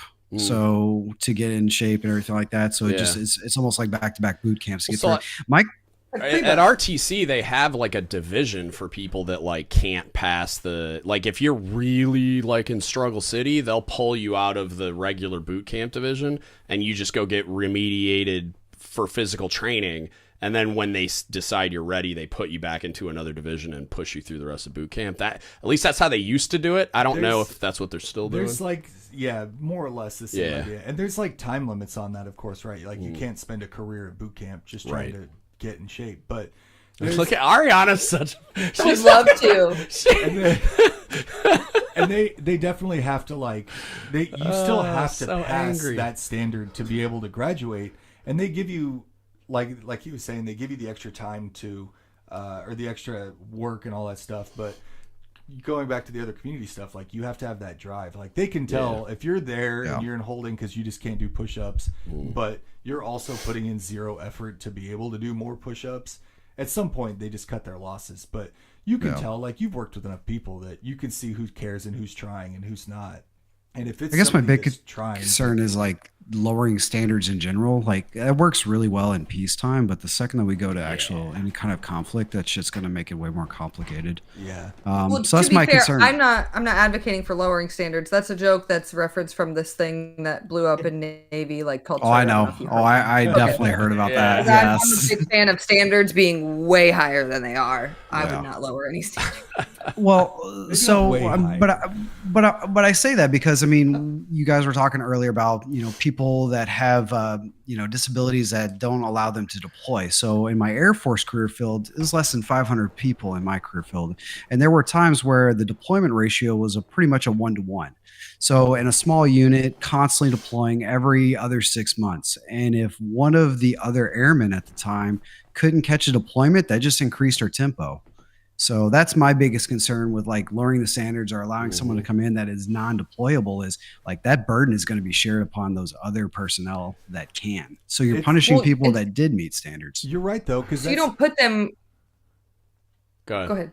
I was just saying that I always joke that like in Connecticut, I have no idea how many actual submarines are there because I didn't count. It's like 40. But say there's 20 submarines. I always joke that there's only 15 submarine crews though, because there's just not enough people. Yeah. And so when you deploy, like you've got 5, or I think every boat on average would deploy with like 20 to 30 riders from other boats because they don't have enough people. Yeah. It might not be for the physical standards or whatever. It could be for a million different reasons, right? But then we just keep pumping out more boats and sending them with fewer and fewer people. And so whenever somebody would say like, "Oh, I'm on this, pre-com, like a pre-commissioned unit," like they don't just sit around in the building waiting for the boat to get built. They go ride every other boat on the waterfront. And so they'd be like, "Oh, I'm on this, I'm on the whatever insert pre-com unit." And it's like, no, you're not, man. You're just at Squadron 12 riding every other boat. You're just like a body the slush JV fund. team. Right. Yeah. But to your point though, like then because somebody is able to, like, you just get fried and you just burn up somebody's op tempo. And then we're like, why don't you want to stay in the Navy and do this for 20 more years? And it's like, no, man, I'm tired, boss. And I'm looking at it. That was one of my goals to switch over to Space Force, was to kind of get away from that, because that was the career field I was in. Yeah, not deploying to space. It looks like you deployed to space. What the fuck's going on behind you right there? It's like space mushrooms or something. I don't know. I guess I just threw whichever one was up first. It was either this or like a fake. It's moving. Yeah, it's like the stars twinkle. Yeah. And the mushroom looks like it is blowing in the wind or something. Yeah. I don't know. It's interesting too with the deploying side of things, because I don't know if it's because I'm old. Like personally, I have no problems with getting underway. Like I enjoy it. I enjoy the camaraderie that you have when you deploy with a group. Like enjoy you get is a strong so much word. Closer with them. Like I enjoy, like, sure, work sucks, but work everywhere sucks, right? It's always the people that make it worthwhile. And so when you work in an office on shore duty with somebody, you don't have the same relationship with them at all as you did when you deploy with them. Yeah. When you deploy with them, it's such a different like that's when they truly feel like family, and you actually have friends and all this stuff. When you're in an office, you just have a bunch of coworkers that share a phone number. But like, so I have no problems with doing that, right? But if I told my wife that I was cool with deploying all the time, like she'd just punch me in the face. Like, so you're just gonna leave, huh? Yeah, exactly. Like, oh, you just want to leave because what about me? I'll just stay here and raise your kids, and it's like, oh right, like I do have that stuff to take care of. But I wonder how much that is a factor with like people not wanting to deploy. Like, is it just you're old and tired of it, or is it that like just generally speaking, as you grow up, you're going to have other responsibilities back home that you have to worry about that keep you from not wanting to leave, right? Like, I think it's the difference between someone not wanting to deploy versus someone not able to deploy. So if someone has like HIV or something like that and they require medical treatment or whatever the case might be, I think that's where the issue comes into play. Now, I still think that there's opportunity to serve. It just may not be in uniform. Like that's the other thing I think that sometimes people don't look at is like the civilian sector and what they do. So, I mean, I'll tell you right now, Space Force, huge. I'll tell you right now, 50% of Space Force is civilians. In fact, actually, most of the SMEs are civilians.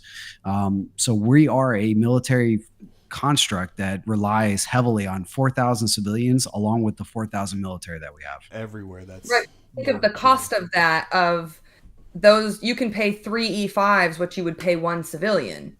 We could, if you had the capability and the skills and the people. Yeah, but I can't keep that. Do a lot more.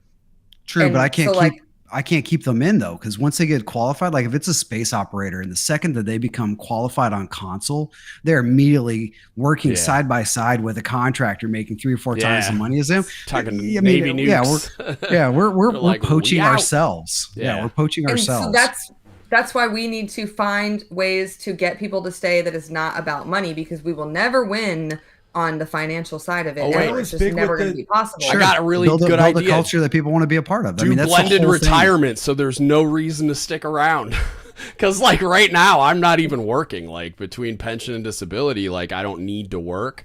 I may start working at some point. I just haven't yet. And so it's like that was a really compelling reason for people to stick around, was that pension. And then like, I mean, I'm in the unique position of like with all my health stuff that my disability is 100% too. So it's like I can pay all my bills and like, and I'm good. Cancer. Nah, I'm not saying that. I'm just saying the pension is amazing because like you could like on my pension, I could have went and managed a Lowe's or like worked part-time at Walmart and been fine. So it's like there is a huge incentive, and I have health insurance for the rest of my life, and I have all these education benefits. Like kids.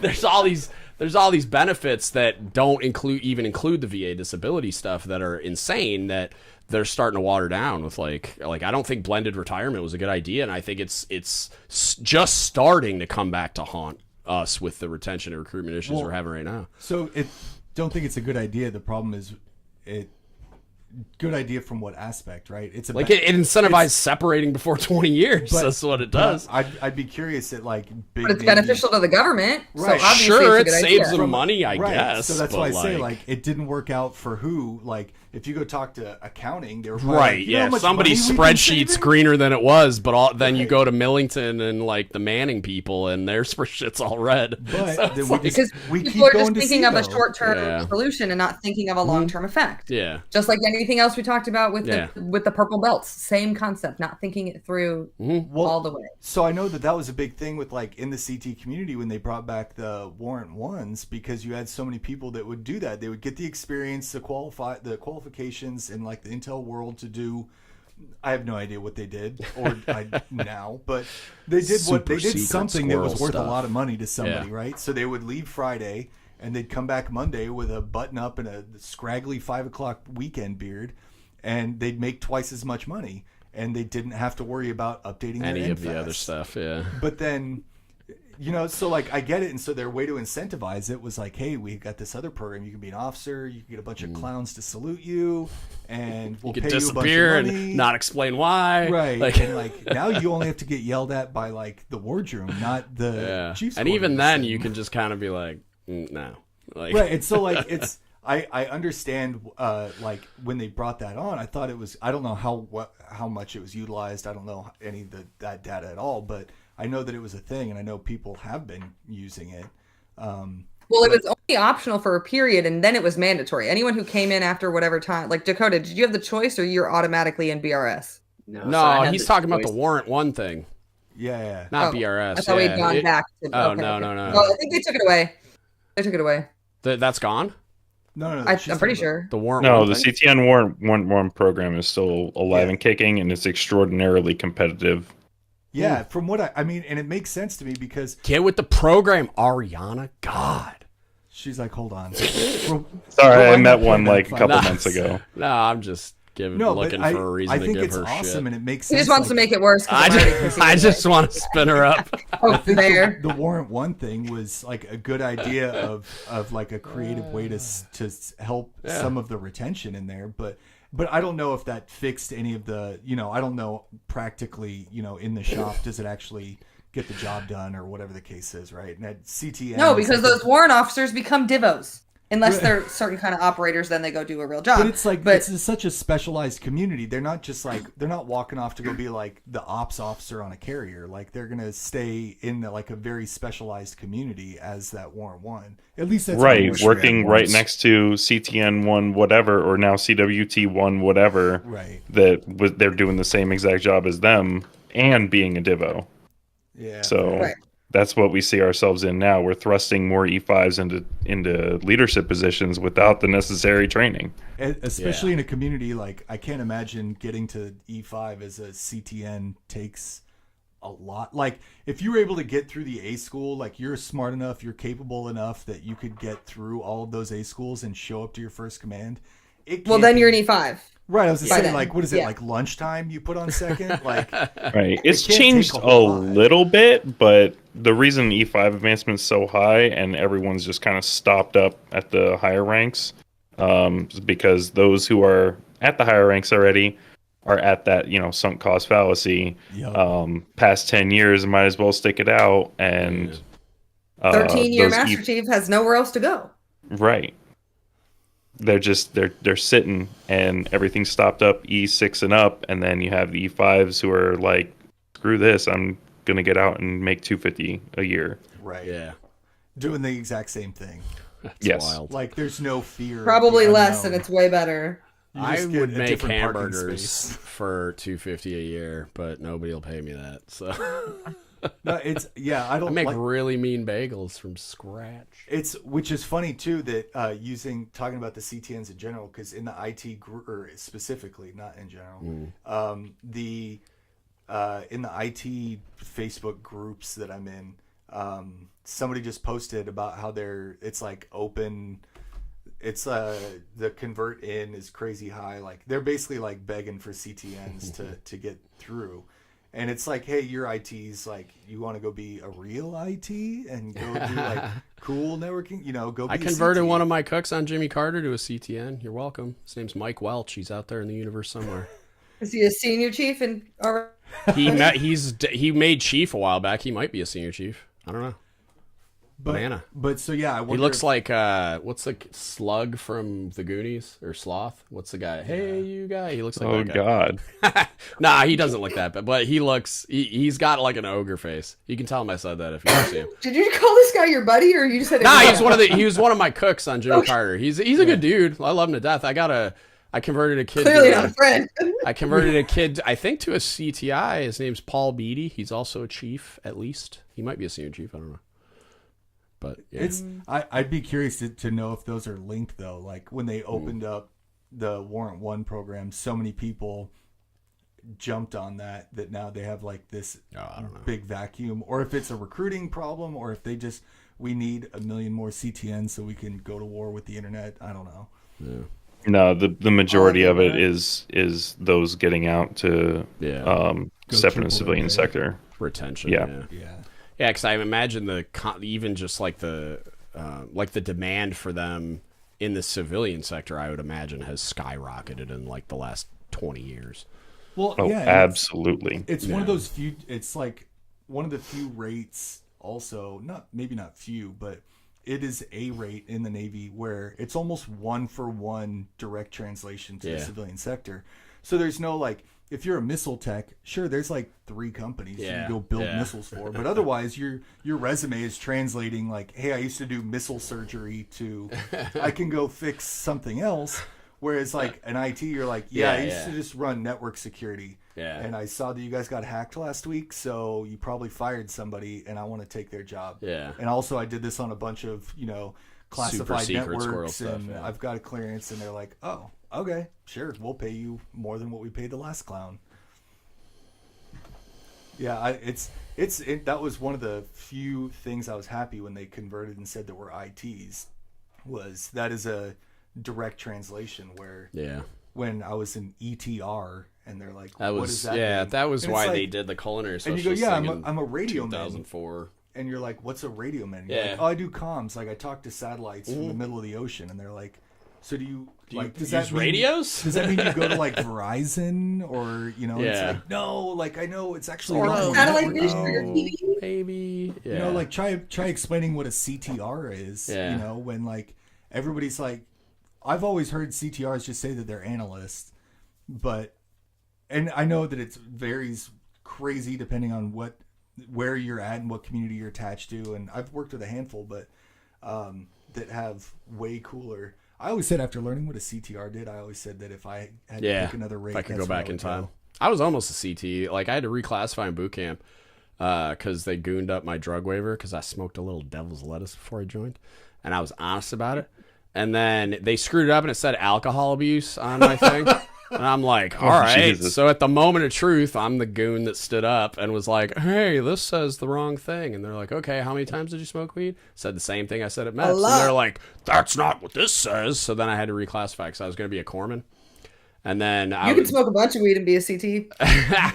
Well, they said, they go, well, what are you interested in? Blah, blah. I had to go to like this reclassifier. And, I was like, I like computers because I was really into I was doing graphic design and web developing and stuff. Makes sense. Well, no. So the only thing I had ever done professionally before I joined the Navy was cook. And I grew up cooking in restaurants and I really liked it. And I was going to go to culinary school. But I had I was at Michigan State University for graphic design. And then I was going to do web developing stuff. I was coding HTML and Java and all that shit back then. What a waste. Your MySpace page? No, I don't fucking know how to do any of it now. But back in the day, when I was 18, I knew how to do a bunch of shit. You had the best MySpace profile. I probably did.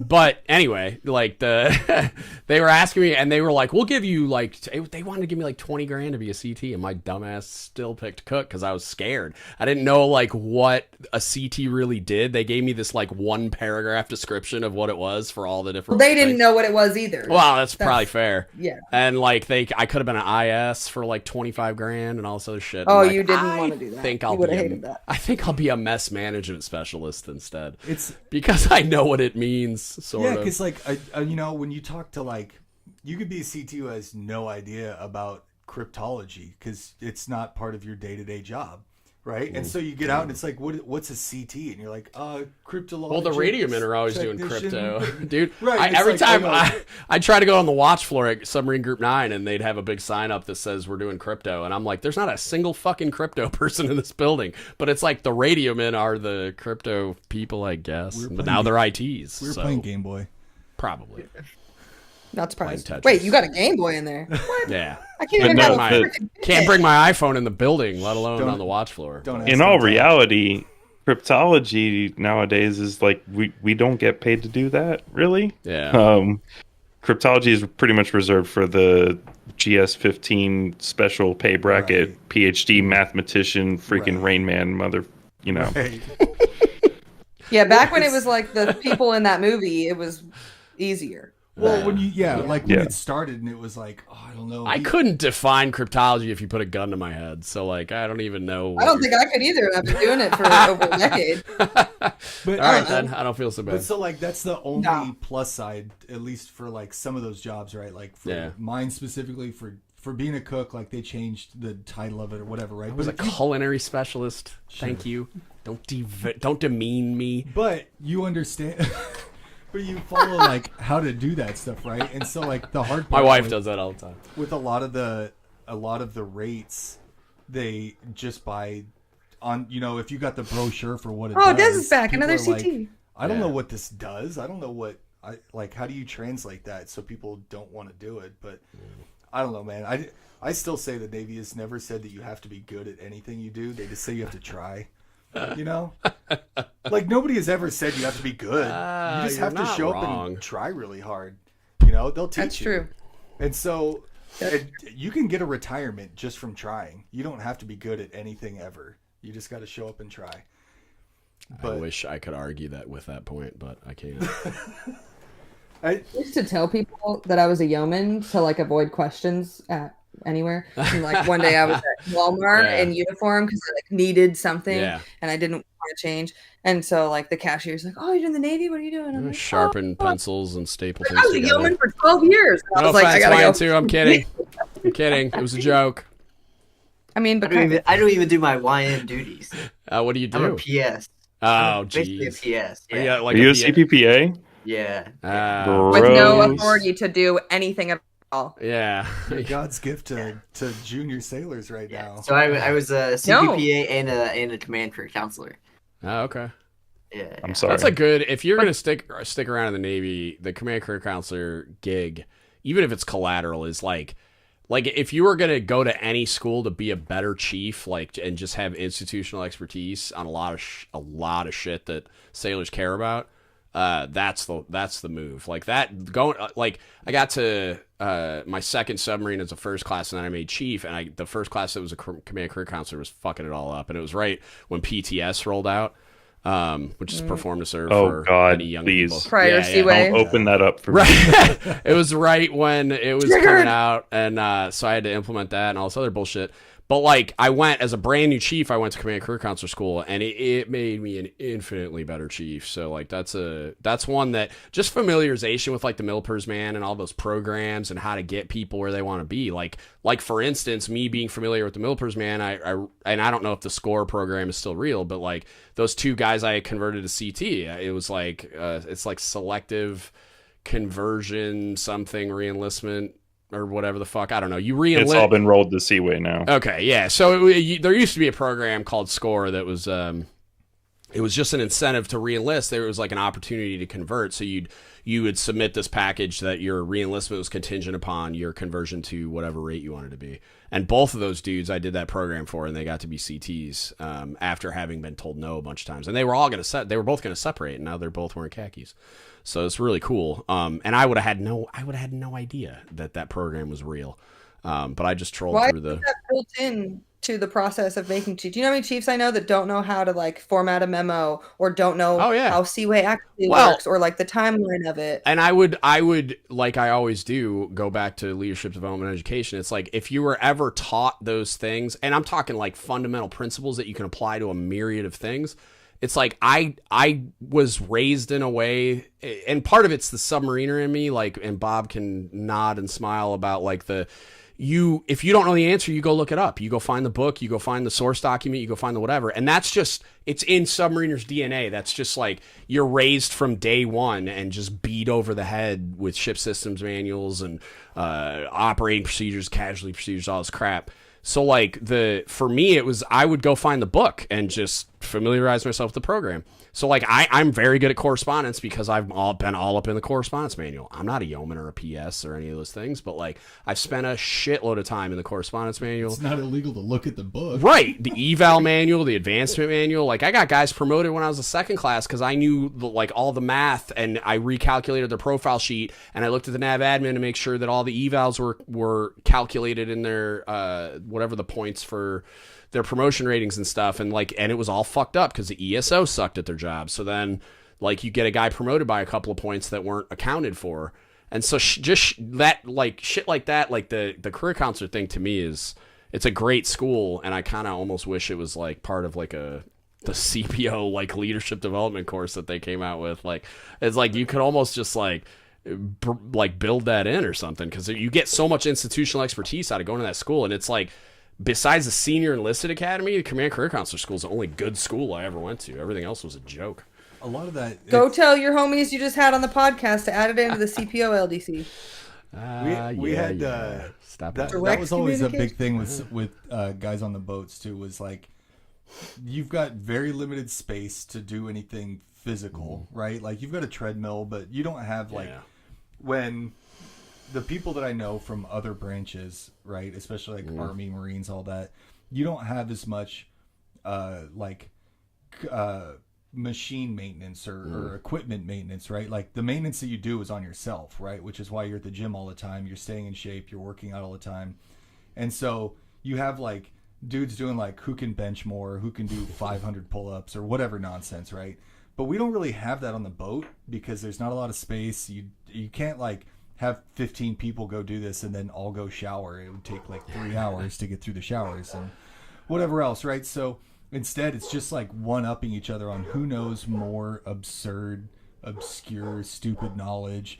It's not like I can be like, hey, you want to just go see what's on TV? Like nothing. There's nothing on TV because you're underwater. Yeah. So you just sit there. It really is like knowledge is like social currency. Like who knows more about what? Like who can punk somebody because I know where this obscure valve is and you don't. Right. Like, it's like, do you know how many holes are in the star strainer on the submersible pump? They'll at a submarine dolphin board. What's the question they ask about where you have to know like if you wanted to build a boat or a sandbox. Yeah. If you wanted to build a sandbox, where would you find the wood? Where would you find the sand? And where would you find the nails? Right. And it's because in the screw or in the shaft, there's it's filled with sand apparently. So the shaft that drives the boat is sand in it. The wood is in the battery compartment. Yes. Question mark. And then the nails are from the candles. The oxygen candle? Yeah, something like this. And it's like, who gives a fuck? Like, who cares? That's not relevant to your getting submarine dolphins. It's just part of our culture. So we ask you these dumbass questions at the board. Right. Like, you're a molecule of seawater. Get from the ocean to your rack light. Go. And you have to explain the water coming in, turning it into electricity, traveling the path, and it's like... We have the same thing with surface pin. Do you? Same thing with surface pin, air molecule for gas turbine engines, and then water molecule for drinking water and that's cool. seawater service and all that stuff. We're all assholes. It's not just submarine. But it's like... Meanwhile, IW was like, can you turn on this computer? Surprise. But I mean, like, so that's how, like, wool or, stuff like that. Like, it's not like some big flex, like, he's out here trying to save everybody's career. I'm not saying you're not, but... Just in general, like that's the kind of stuff that you'll sit around. Like I took so many photography NKOs because on like the offline, like the downloaded version of NKOs that we had underway, you're just bored on watch and you're deep and fast doing nothing. As a guy that communicated, if you're deep, I don't do anything but stay awake. And so you're just scrolling through and you're like, oh, photography. I owned a camera at some point, and you're like, let's learn everything about cameras. Jesse's in a SOBIT now, like a or a submarine escape SOBIT, which is like submarine onboard training. It's literally just a PowerPoint with some videos built in, and it's like some of the like basic submarine competencies that exist. You can like get on and click through this slideshow to learn about the thing instead of just reading the boring book. So, and it's still excruciating, but yeah, it's like stuff like that we'll do because you don't have anything else that you can do. You can't be like, hey, I'm gonna go for a run right now. Like, nope, you're stuck on watch. You're done in 4 seconds. Like, you're gonna sit here and you're gonna stay awake. And listen to him, bitch. When I would dive for 8 hours a day, which is really 10 hours a day with all the before and after bullshit. These dogs are on cocaine. I don't know what the hell's happening. Bring them in. Snuggle them. You guys want to see the dogs? All right. Yeah. I gotta get rid of the scat mats actually, but you would sit with like my favorite about underway though. It's like in control. You'd have like there's I don't know 5, 6, 8 people, something like that are all stuck there. And after like a month or so of sitting with the same people, the mid-watch conversations that you have are the funniest thing. Because like somebody will read something obscure in some book and they'll come in and be like, "Did you know that the speed of light actually changes?" This is Moose and this is Lola. Hi. Come here, Lola. Here, I'm gonna pick you up. She's gonna freak out. No. Lola, come here. They're all Bob's the new toy, so they're like all excited. Oh. Come here. Say hi. Say hi, Lola. Come here, meet Oh, that's Lola. Oh my God. Oh man. Yeah, Bob's the shiny new toy today, so they're to me the things that no you were talking about, like those weird conversations in the middle underway, like that feels like the 2 to 7 watch on the quarterdeck to me. Yeah. You have some messed up conversations. That's the mid-watch on a submarine. And the best part about it too, when you're underway, is like you have no way to prove or disprove anything. Like, yeah, we don't have Google. Somebody downloaded Wikipedia on Jimmy Carter though, so like they had it all of Wikipedia somehow on a computer. Yeah. So at least we had like something. It's not all like fully accurate, but you just have somebody like that's what we used to do. There's a spider in Africa that's twice the size of a human being, and you're like, no, I guess so. It turns into this big argument, and nobody can prove. And nobody can prove each other wrong. Yeah.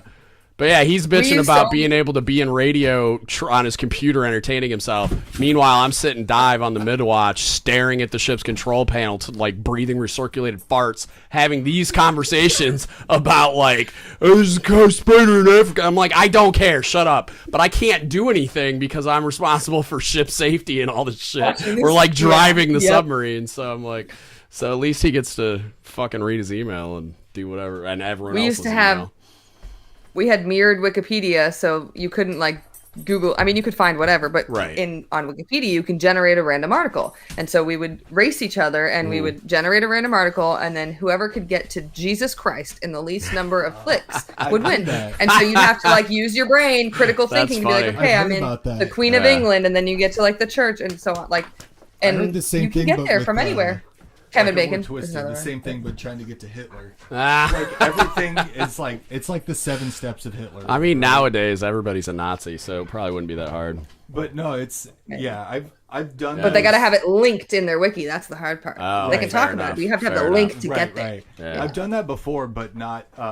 It wasn't like somebody would pick a random topic or a person, and then we would do it. And that was. Oh, so you have like a obscure starting point, like Hershey's chocolate, and I got to get to Hitler from there or something? No, they would just say like get to Hershey's chocolate. Oh, okay. And then, like you said, but I mean, I could just generate random article, and then you have to see like generate random article. Okay, so it gives you a random starting point, and then you have to just know something. Sometimes it's not in English.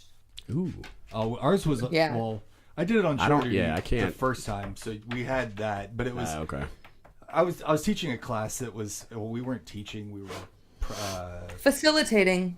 That's what they call it. No, we were proctors. It was all self-taught. We were just in there to punch. Oh, was it like computer-based fuckery? Yeah. That reminds me of ETA school. They don't cheat. Gross. It was stupid. So you just sat there, made sure students didn't fall asleep, and you would answer questions when they had them. And if not, you just sat there and stared at a computer. So that's when we would do stuff. Then we found Khan Academy, and then we started to see like who could get the farthest in Khan Academy, which was at least mildly productive. Like you had to start off as if you knew nothing, and so it was like who could click through like telling time the fastest, and then you went to like basic math, and you had to test out of all this stuff, and it was like who could get the furthest by the end of the day. She's like, my Lola is the most. He's over here talking with his hands. She's like, hey, fucking throw my toy. Like she's so toy driven, it's absurd. It's like her prime directive. All right, y'all, it is 2109 for you civilian types like me. Oh wait, that's just me. Damn. I'm gonna wrap this thing up. Love you no shit, but I'm on West Coast time, and I mean, God, some of you it's probably even later, but it's midnight here. Oh yeah, you guys are the besties. Thanks for doing this. This will be on YouTube if you for some reason want to watch it, but yeah, we'll definitely do this again. I will let you all know via all the things. And next time, probably structure it a little bit better. We can like come in with a topic, and like if you guys have feedback for that, I'm all ears. Obviously, like hit me up in the Discord or by any other means. If you guys want to come in, have with notes of other questions to bring up. Maybe you guys can think of in advance for answers for your Q&A stuff. Okay, yeah. Well, I just mean like we could even just pick a topic and make it, you know what I mean, like just for guardrails, and then we'll go down that rabbit hole. But either way, I'm down for whatever. I appreciate you all participating. This was fucking fun. We appreciate you. Delta Whiskey, talk more next time. Hell yeah. I mean, you don't have to. You can lurk. It's okay. No pressure.